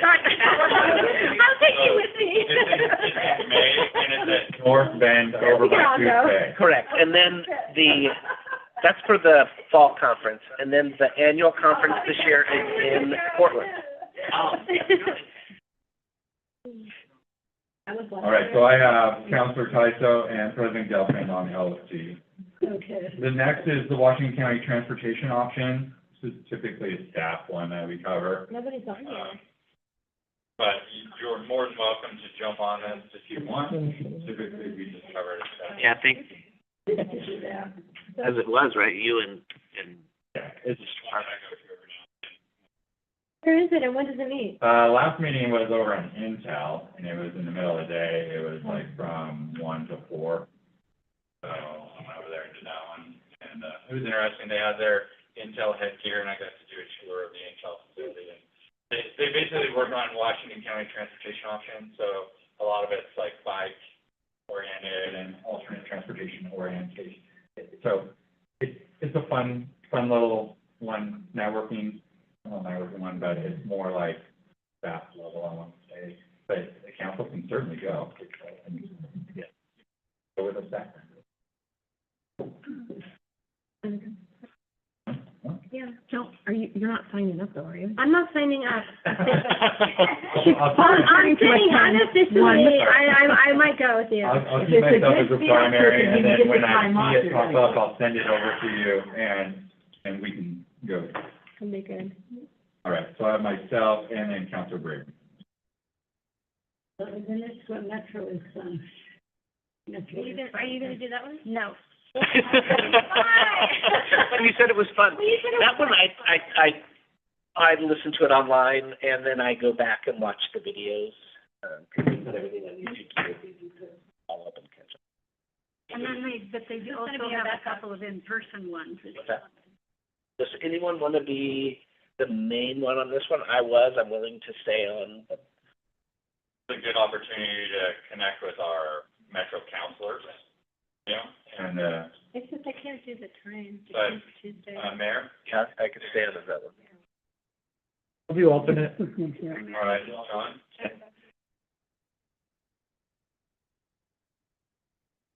All right, fair enough. The next one is the, JPAC. This is the Joint Policy Advisory Committee on Transportation for the Metro Region. Yeah, I was gonna say. It looks like it's in the morning, Thursday. Do you want that one? I can typically make that time work, so if. You have to Zoom, so you No, could. it says AM. It says AM. Is it Yeah, PM? yeah. It's PM. No, it's PM. Oh, it's PM? It says AM on here, Mark. It says AM on here. Is it in the morning or at They're night? in the morning. I think that one is in the morning. I thought it was PM. Yeah, JPAC is in the morning. Yeah, it says AM, yeah. It's MPAC Oh, that's I'm in the thinking evening. of. Oh, yeah. Okay, Yeah. 7 to 9, and it's every yeah, that's, I can do that. I can If do you have that. little kids, it would be a terrible one to go to. Certainly very. Did you want to be my backup? You want me to be your backup? I don't know. Somebody's got to be a But backup. if I can until I have to go to court. Right, Okay. well. We need to give Mr. Arditi a little more. Yeah. What is JPAC? Yeah. Yeah.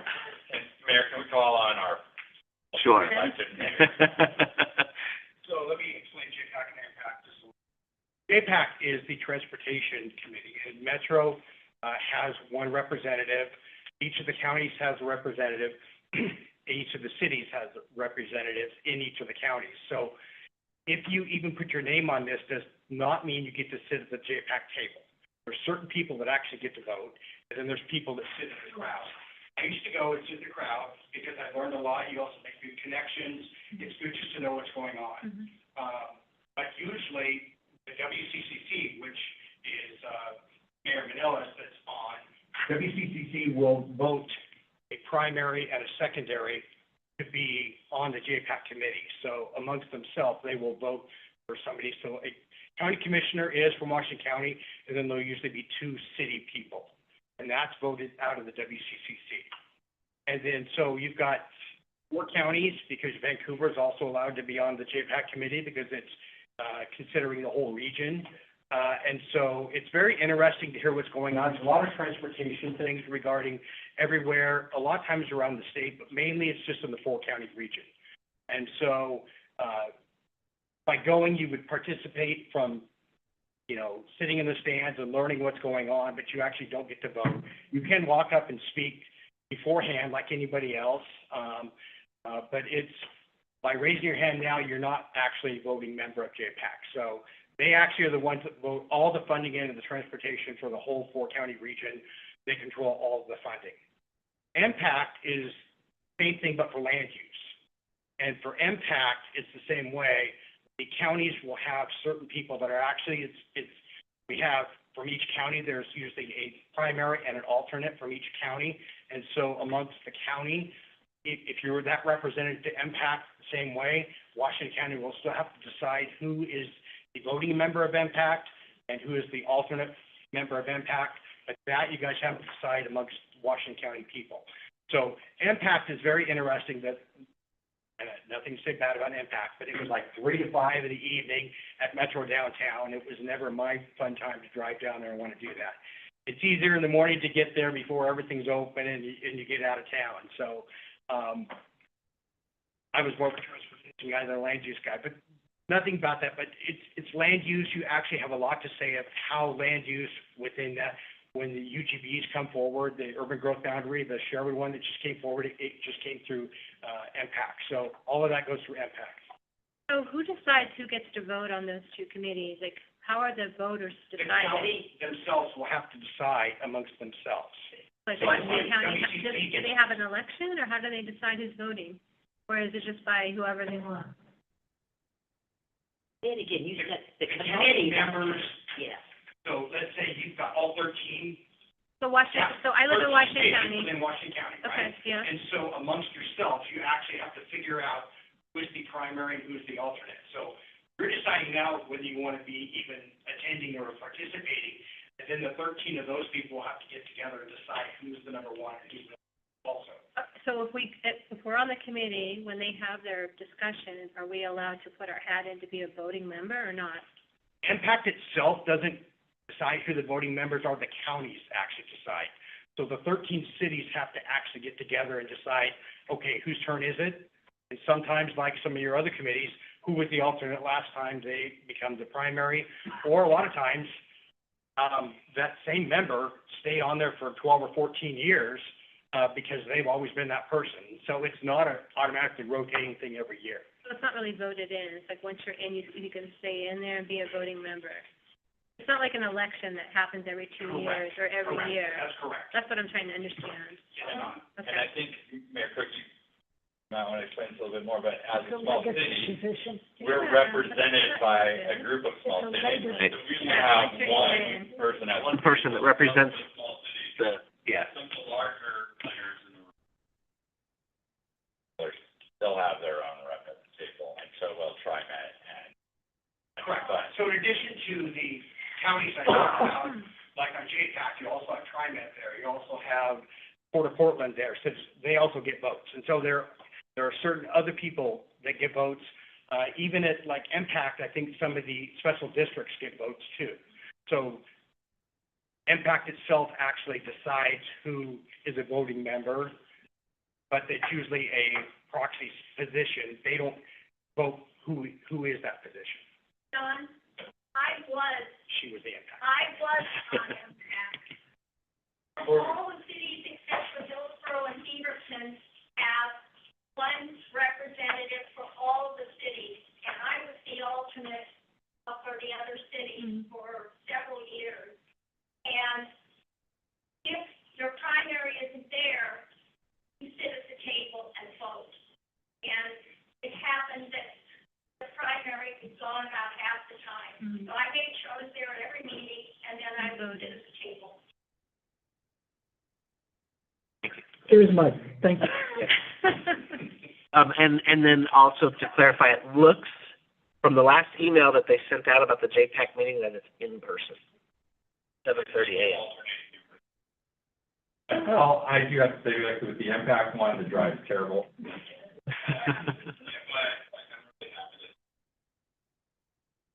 JPAC one could be in person. Yeah, I think they rotate maybe every other meeting, like one's in person and one's. Can't make it. It says Zoom or phone. I don't think I can make it in person. Can we attend by Zoom if it's in person? It says Zoom or phone on here. Yeah. I believe it's always an option. But they might be like, we're doing in person and we're gonna have a buffet and everything. And For the last So- one, they canceled without me knowing Yeah, about it. yeah, And I- right. and I When you got there, and then got you there. realized that it was. Send it out like You were on this that committee. morning or Do you something. enjoy it? So I have, Uh, primary, if I can get a backup on. for JPAC, I was backup. I could be backup. Unless does someone down here want to be? It's like the meetings on this side. Me too. I'm on too. No. Okay. Yeah, I'll be backup. And with, MPAC is the next one, You're gonna drop it? that's the Metro Policy Advisory Committee. Do I have a primary volunteer for that? I'm gonna step back from that one. It's a lot of reading, And you typically. lots and lots of reading, and then the meeting kind of. God, this one sounds like it's your alley. It is, I just, are the times in the evening 5 to 7? No. Yeah, it's important, Yeah. don't get me wrong, but it's draining. That's fine, you can put me down. Thank you. And is there a backup? Anyone want to be backup?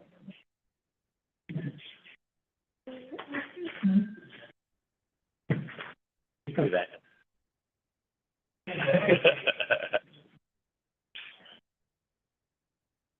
I'll put it.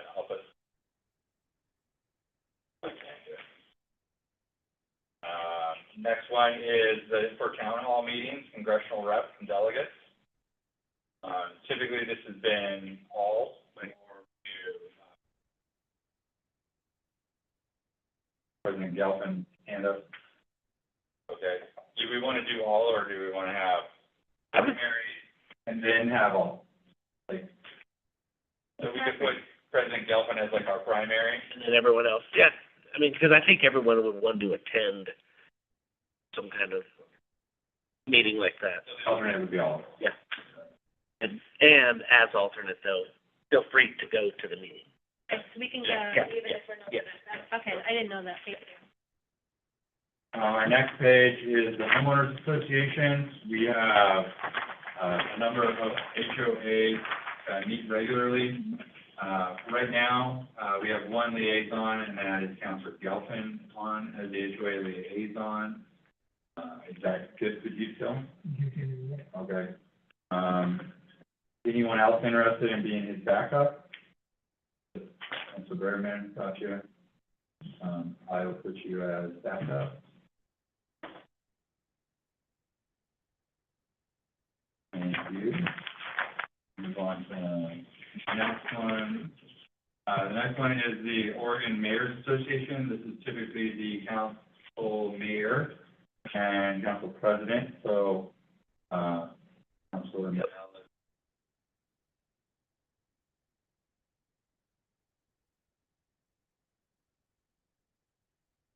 All right, the next one is the Westside Economic Alliance. I'm happy to jump on that one. Okay. Councilor Torch. Have a alternative for that. They usually meet during the day, and typically, well, they do have meetings at night too. So, we used to have every fourth Tuesday or something would be a breakfast forum, but now you have to really kind of watch their webpage for when the meetings are, and they're at all different hours throughout all different days. And typically, it's one that I try to get on if I see there's something on the agenda item that looks appealing. it is an excellent opportunity to network with electeds and business and utility providers all throughout Washington. It's a big one for more than one of us to be at. I know this group well, as well as the next group. This is a good one to be at.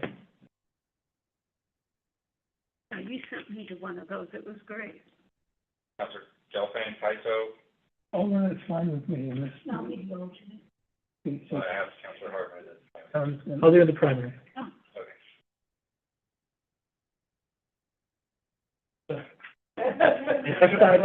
West side, I'm primary. So who wants the alternate? Who wants the alternate? Councilor Tyson. Gelfand. Okay, Tyson. Okay. The next one is, Greater Portland Inc. We are members of, this is an economic development agent for the Greater Portland region. A lot of what we do with Greater Portland Inc. is kind of keep our ear to the ground. If we hear of an economic development opportunity that fits what we have going on within our city limits, we would pursue that. Or we would go through GPI to reach out to them and say that we are an interested party, we think we have a fit for this particular development opportunity, and we would like to pursue that. And so having a seat at the table, we get to hear about them as they come across the table, and it to have representation. What's the L on this one? What's the time commitment? Oh, You have a PA. PA and L on there. Liaison, so like basically it's a staff liaison. Oh. I go to them as kind of a staff liaison, and then we have a primary and alternate. So we do have to identify those three, but those are the three that show up. They also have the small cities meeting. They have the small cities one, and then they have their regular one, and then they have annual conference, usually downtown. Greater Portland. It's gonna be, Yes. yeah, so fun. I wouldn't mind doing the Greater Portland one since I'm already on the small cities. She could do that one. Okay. Do you want the primary on them? No primary or secondary? How often does it meet? They do at least once a month. I want to say it's once a month, and then if you do the once a month with the Greater Portland Inc., there's also the once a month with the small cities. Yeah, I think It'll she's be on the that. alternative. She'll be the alternative. Okay, so I need a primary. Mr. Hartman. Thank you, Mr. Hartman. Appreciate it. You go to those meetings anyway. You go to those All right. Sometimes. So, and if everyone is comfortable with that, with what we've said, then can I call for a motion and second to confirm the committee appointments? Will you be able to, I'm sorry, can I ask a question? Will somebody be able to scribe that to remind me? They send it, yeah, they send that out. Not around. Bonnie's doing it right now. After you miss the meeting. I know. Somebody will send it. No, I know, exactly, but just a reminder. Yep, you'll Because have we're this. not allowed to write anything down up here. And what will happen is, So I can't make any notes. Yeah, the staff will send you based on what you sign up for. So right now, you're getting a lot of emails from us about everything that's transpiring. But you're gonna make Now another you're gonna copy get of that this? narrowed down. You're gonna to- make a copy of this whole thing and with our names on it now? Yeah. Okay, that's all I need. Okay. Okay, good. Okay, now that we have, the counselor committee assignments set, do I have a motion to approve the counselor committee assignments as signed? I make a motion. We'll second it. All in favor? Or should we wait for, Then he Yeah, I got it. when he gets back. Okay. Did he leave? he went to the Yeah, restaurant? I didn't see, I didn't even The see motion him. carries in two ways. Yeah, okay. She'll say yes and no.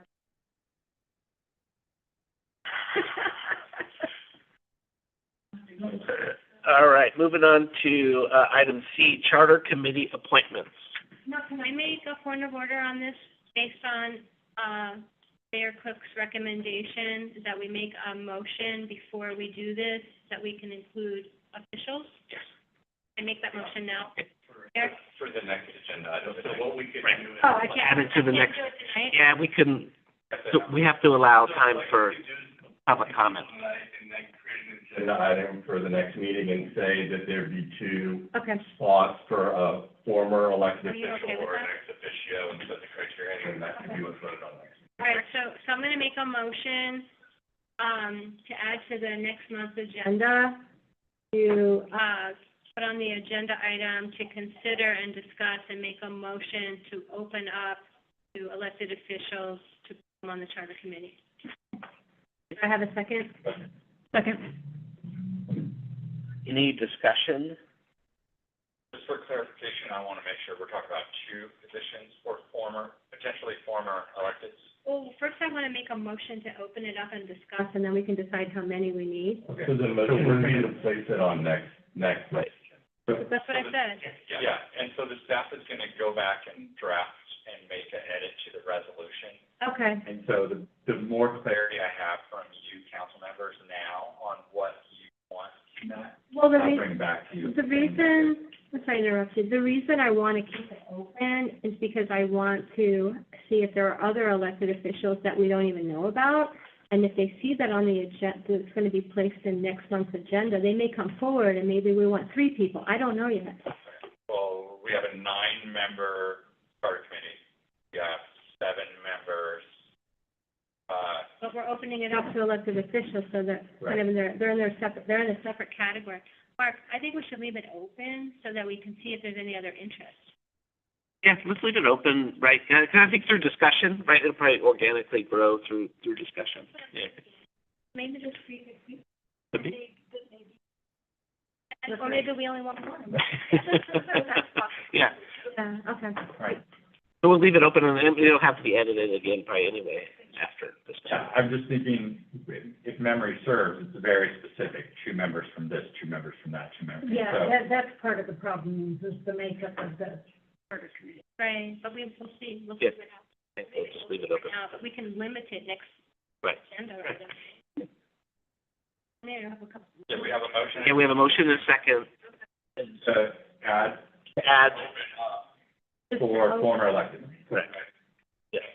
And so that'll be an agenda item on next month. On next month's agenda. Sorry, I just have a question. So currently, it's only King City that can be on the charter, Yes. not the new Kingston Terrace Correct. resident? Kingston Terrace is within King City, Okay, so anybody in the, King City city limit. Check all the call. What do I do, call for the vote? No, I'll call for the vote. I didn't know if I was listening. Okay, we're calling for a vote on the, motion to add a former elected to the charter committee. To add to the next, The open positions for former elected, right.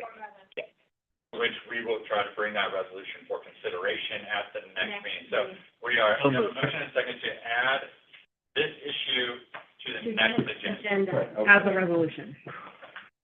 Okay. Exhausting. Should I say aye? Yeah. No, Okay, let's roll call. I think, do you want to do it by hand, or do you want individual? Because it's, Okay. for new ad. So, I'll start here, Counselor Kazimierski, Yes. Counselor Braverman, Yes. Counselor Tyso,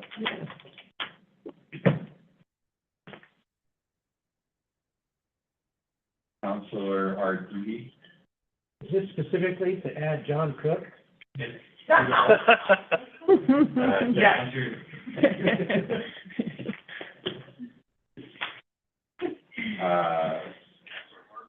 Yes. President Gelfen, Yes. Mayor Manella, Yes. motion carries. Resolution at the February meeting to modify the resolution. To include elected officials. But we're not putting a count on it right now. Yeah. Okay. Not right this minute. Not right this minute, but we will next month. Yeah. We'll have to.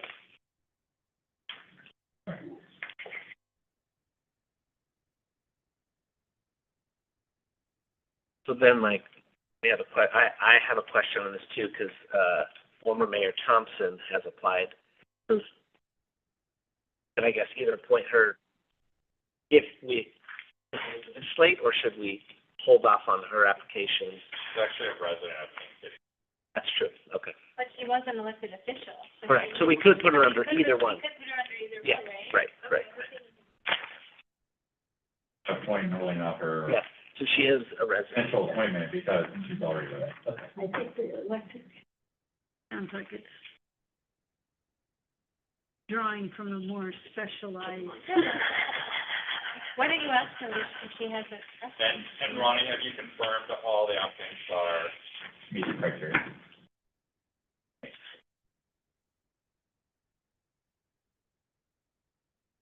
I was beginning to think we were gonna have to bribe people to. I know, yeah, this is great that we get What was the criteria? Living in. live in King City. Oh, literally just that, okay. And you put your name in? Mm-hmm. Okay. So, Mayor, do you want to call, we can adopt a palette, like what we have before us. There are 7 applicants. We have Cindy McCullough, George Kerr, Gretchen Banger, Jennifer Johnson, Stephen Gearhart, and Diva Gaylor. And I believe you have a new former mayor, Johnny Thompson. Correct. Those are the applicants we have currently. Everyone's comfortable with that. Yeah, so I'll take a motion to approve the slate of applicants for the charter committee appointments. So moved. Do we have a second? Second.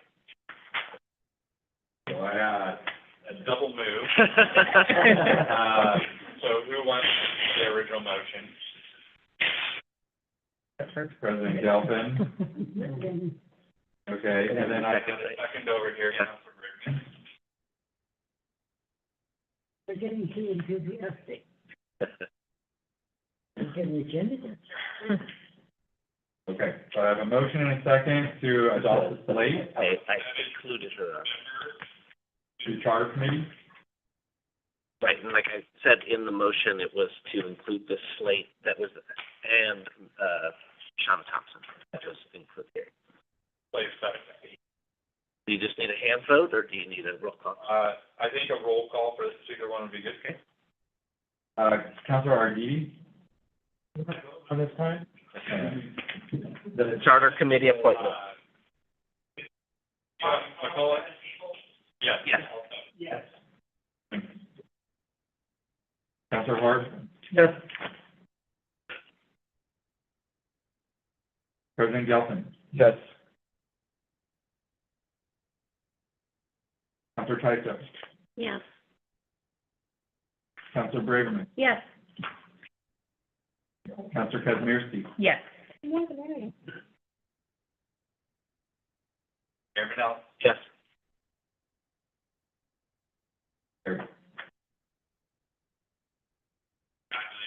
To the members. Yeah, it was great that we got applicants. I think for a while it was open and there wasn't any movement, maybe 2 or 3, and then that's great. And a huge range of where you live, how old you are, and your background, so it's wonderful. All right. Moving on to number 10, police chief's report. I have it in your packet for next month, but, You got, the preliminary numbers, just, I broke it down only into 4 periods for calls for service. With, last year was, calls for service just encompasses, whether it's self-initiated or it's dispatch call. Was at 5,193, that's an increase of 1,475. Self-initiated or calls for service, which averages about 14.2 calls a day. Our traffic stops also increased, to over 1,000 cars stopped through the year. 700 more traffic stops over 2023. Sounds like a big number, it's actually not, it's 1.9 cars a day. That's what you ticketed or just, I'm getting that. So, written, or 309, that's usually one crime. You know, and taken a police report and either investigated it or, substantiated crime, or if we can find suspects. All that stuff. Citations written for last year were 437. That's an increase of 327 over the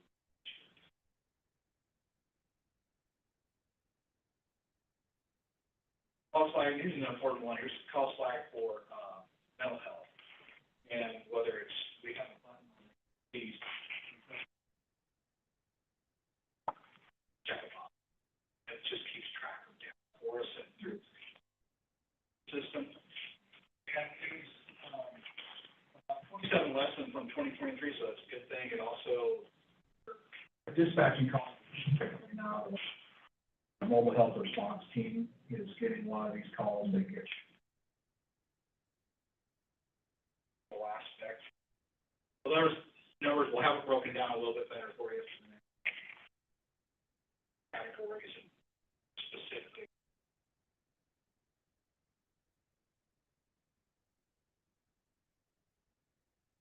ICAM rollout. We were hoping to use 2 more additional training days.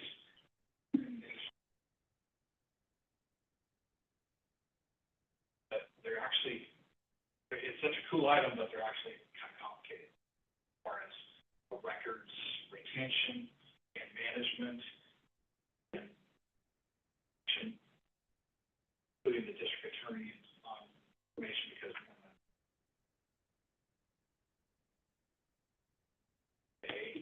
so it's a lot of things that go on, and there's also additional training for the officers that deal with how they log video into evidence. And just it's something that we need to do a little more of. And that training will be the following week.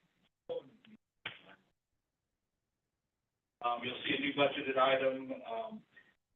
Another Black Durango is hit fireworks in Salem, starting its upfit, so that'll help us start to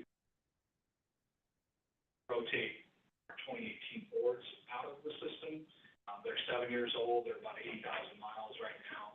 So I try to hang on to cars as long as I can. I used to do 3-year leases, and so it was something to long cars continuously. So we try to hang on to them as long as we can, keep them running, and they've been good. The Durangos that we've switched to, the Durangos are bought under a state contract. The cars, the Fords, these cars have a tendency to pick up about $5,000 jump every year, and so it gets really expensive. So that's what we have for there, and then I talked about innovation with the city or with the police department, and so that starts with a self-assessment that I'm starting, hopefully. Back on again. That's it's a 2-year process.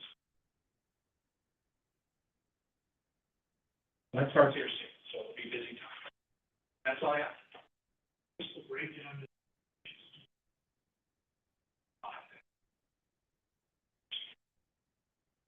licensing, TCE. Chief, first of all,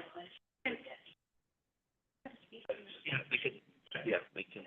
I just, I want to thank, the entire police department and you as the chief for the work that you do for the community every day. And the second question I have for you is that are there any resources or anything that you need from the city council as we go into 2025 that will make things better and safer for the community? You need more Which we're actually doing. Okay, you need to hire more people. We actually need, Is that what they want to do? more people, especially as we start to, expand in the city. Right. So we're starting to do that, and that's coming up here. We'll put out job announcements for another officer. And so then it's just a matter of, getting that, just keeping up with the expansion part of it. Where we can have, because we're effectively sitting, kind of split the city a little bit, and so, we can have personnel list. That's obviously, it's a while to make that happen. But, we just kind of get ourselves set up for it, and stuff where we can't, we're there, we got our bodies, and we're able to, provide a timely response to calls, and be able to. Any other questions for Chief? Thank you. City Manager's report. I talked a little bit about that growth while it's a hot topic. So, we are putting out announcements for additional officer, promotion for a sergeant position for now. And then our long-term goal for that is to have 2 squads. So ideally, we would have 2 sergeants and 2 squads of 4, and a lieutenant and a chief. That's our long-range goal. Internally, I have probably a wish list of at least 7 or 8 employees. When we start thinking about the growth of the city for our own building department, building inspectors, engineers, city surveyor, long-range planning department, things of that nature, my desire is to get there. My problem is I have 7 officers and 13 employees, and you could probably do the math that means we're all crammed in here pretty tight. We will talk about strategy later when we talk about property acquisition, Paris area, as well as throughout the area, and you'll hear more from me on that. Growing things that we're going to have to go through to get where we want. We also have some meetings with Regional Solutions coming up here. We're going to try to get the whole group from Regional Solutions and Connect Oregon in to have conversations with us, like in-person meetings, take them on a tour of the Kingston Terrace area. We can have some very frank discussions about how we do some problem solving.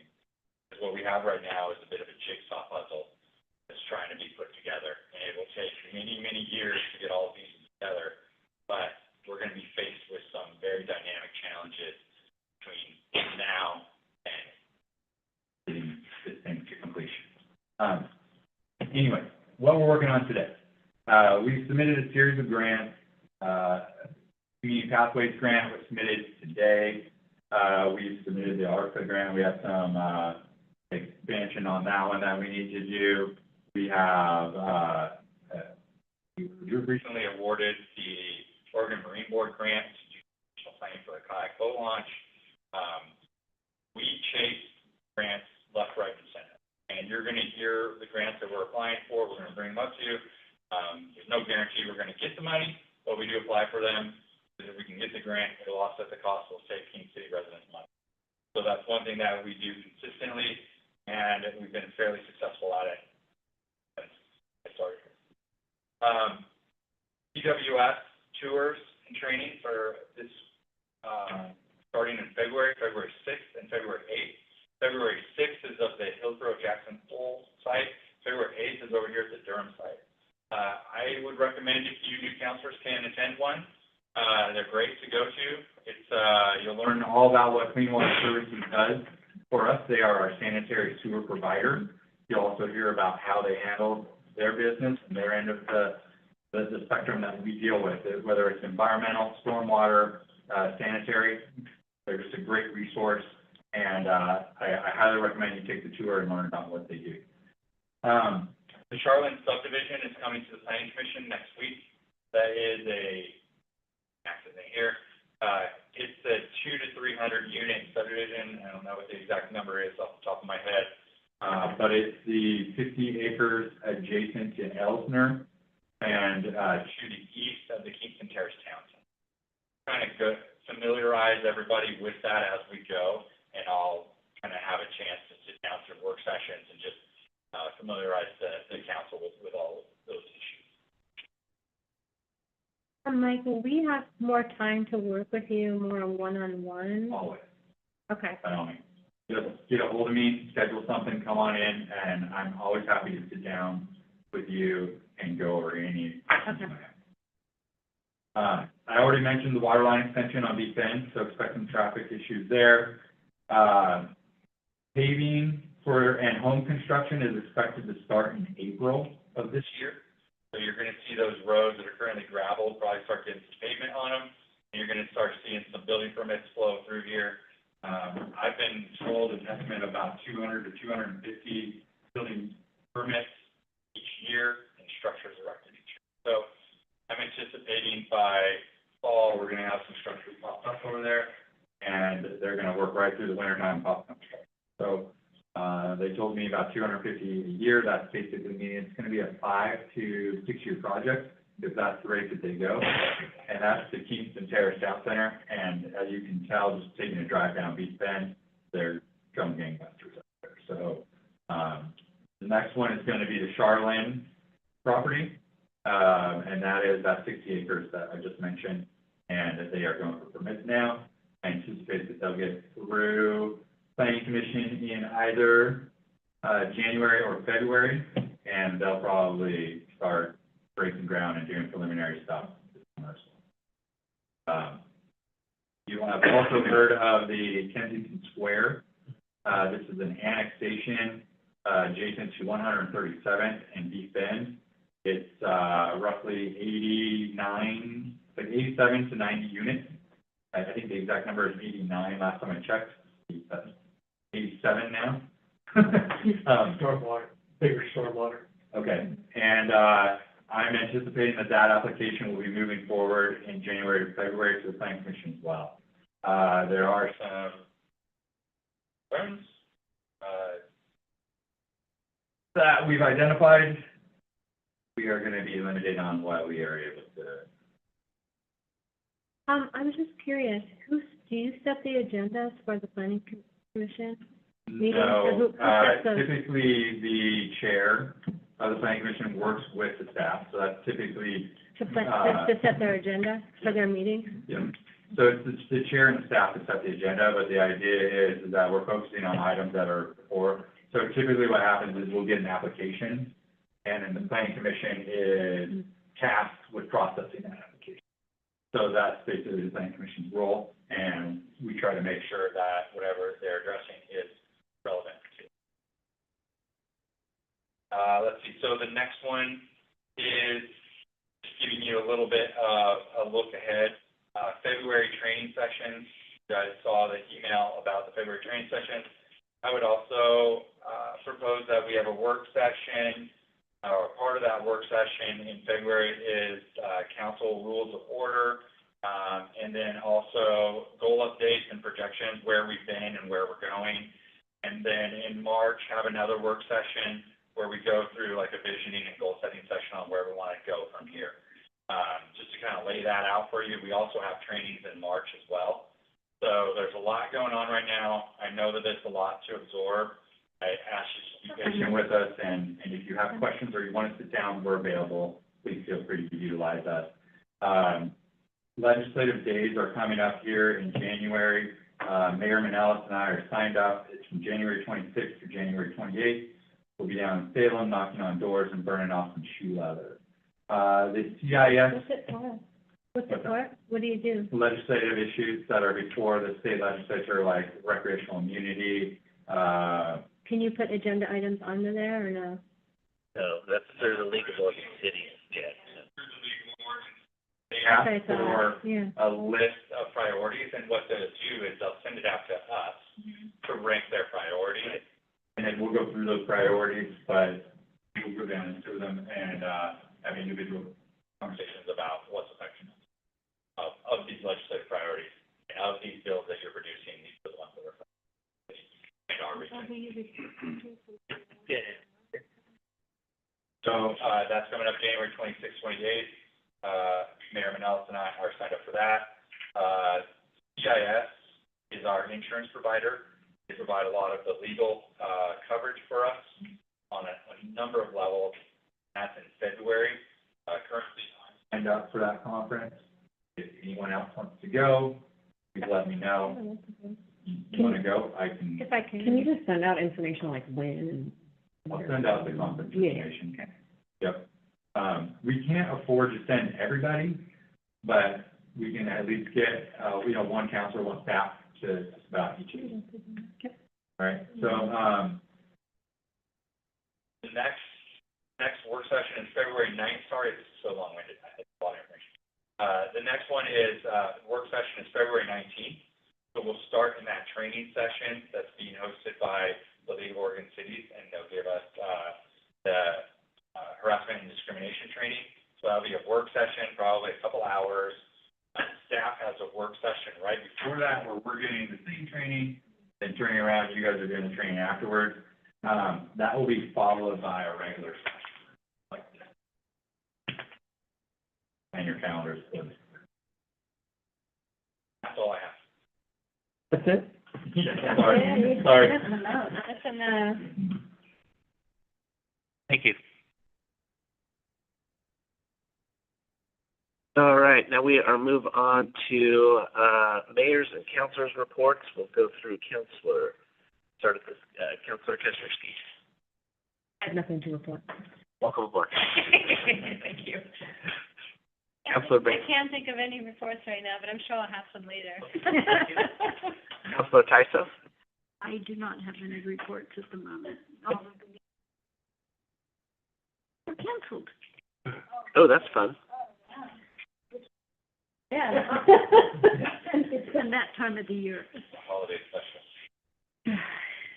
Councilor Arditi. Arditi. When I was campaigning, I did call on all the businesses in the, should we call it the mall, King City Mall that we have, grocery outlet mall. And what I found out was we don't have an Chamber of Commerce. And I contacted Megan DeSalvo, who is the Chamber of Commerce lady over in Tigard. And a lot of our businesses are kind of rolled into their, for the lack of a better word, catalog. So I think we need to separate that out again. So I'd like to get involved in doing something like that. That's something that needs to be discussed. But, you know, we're talking about all these people moving here. Where are they going to go for business?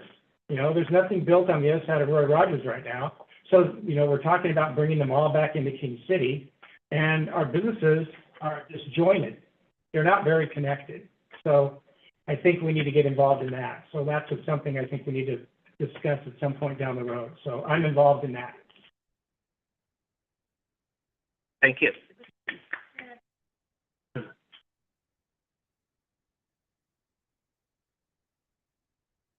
Councilor. Nothing to report. President Gelfand. One of the things I've said right along, and I still feel that way, I think that we as a council need to be respectful to each other. We need to be supportive of each other, and we'll get more done that way. So I would hope that in the future we would take that. I think treating people well will always get you more than treating them otherwise. That's been my line right along. So I have to say. Thank you. And mine too. We did have the, what was it, MAC meeting. I don't think we had any grants on this time around, but we went through and approved a slate of grants. They are running short on funds. The big topic is Ziply, because Ziply doesn't have TV, so they have asked to pull themselves out of the requirements for this fund. So it's an ongoing issue topic. I don't remember who got the appointment to that one, so it'll be an interesting meeting coming up. Is that one yours? Okay. Wait for the list to come up. Yeah, because so I'm not allowed to take any notes. I know that. you can take notes. You would just have to turn them into the. We've actually got Councilor Arditi and Okay. I thought it was So Ziply has sent notices to more of the smaller cities kind of in this region, since they don't have any paying TV subscribers anymore. They are saying we don't have to participate in this. So big topic of conversation that they're going through and trying to work out. So with that, they're struggling for revenue. And so grants are, some of them aren't fully funded. You know, they're trying to fund them as much as they can, but it's a balancing act. And I think the other meetings were canceled, just days. Is grant funded by membership dues? So, no, they're funded by, it's part of your cable bill. I don't know if anyone has Comcast. So part of your Comcast bill, I don't know what the code of that, but there's a fee that everyone pays, right? And so it's more like a pass-through, then Comcast then in turn sends that money to MAC. And it funds the community access television, which is what allows them to get all the different council meetings in the regions onto free television, right? So, yeah, low income, over the air, right? Yeah. Well, maybe Ziply and Xfinity and all of them, maybe there needs to be more on a state legislative. Yeah, that's what they're trying to figure out, right? Because Ziply's saying since we don't collect that fee, we're not going to pay into it. So. Yeah, and that's all I have. And I will take a motion to adjourn the meeting. Actually, just, we need to adjourn the meeting into an executive session. Yes. So, we need to adjourn the meeting into an executive session in accordance with ORS 192.660 subsection E to conduct deliberations with persons the council has designated to negotiate real property transactions. So maybe a brief recess and then we'll be in executive. Do we need to vote on that? I vote. So move would be fine. So move. Do we have a second? All in favor? Thank you. I have 1, 2, 3, 4, 5, 6.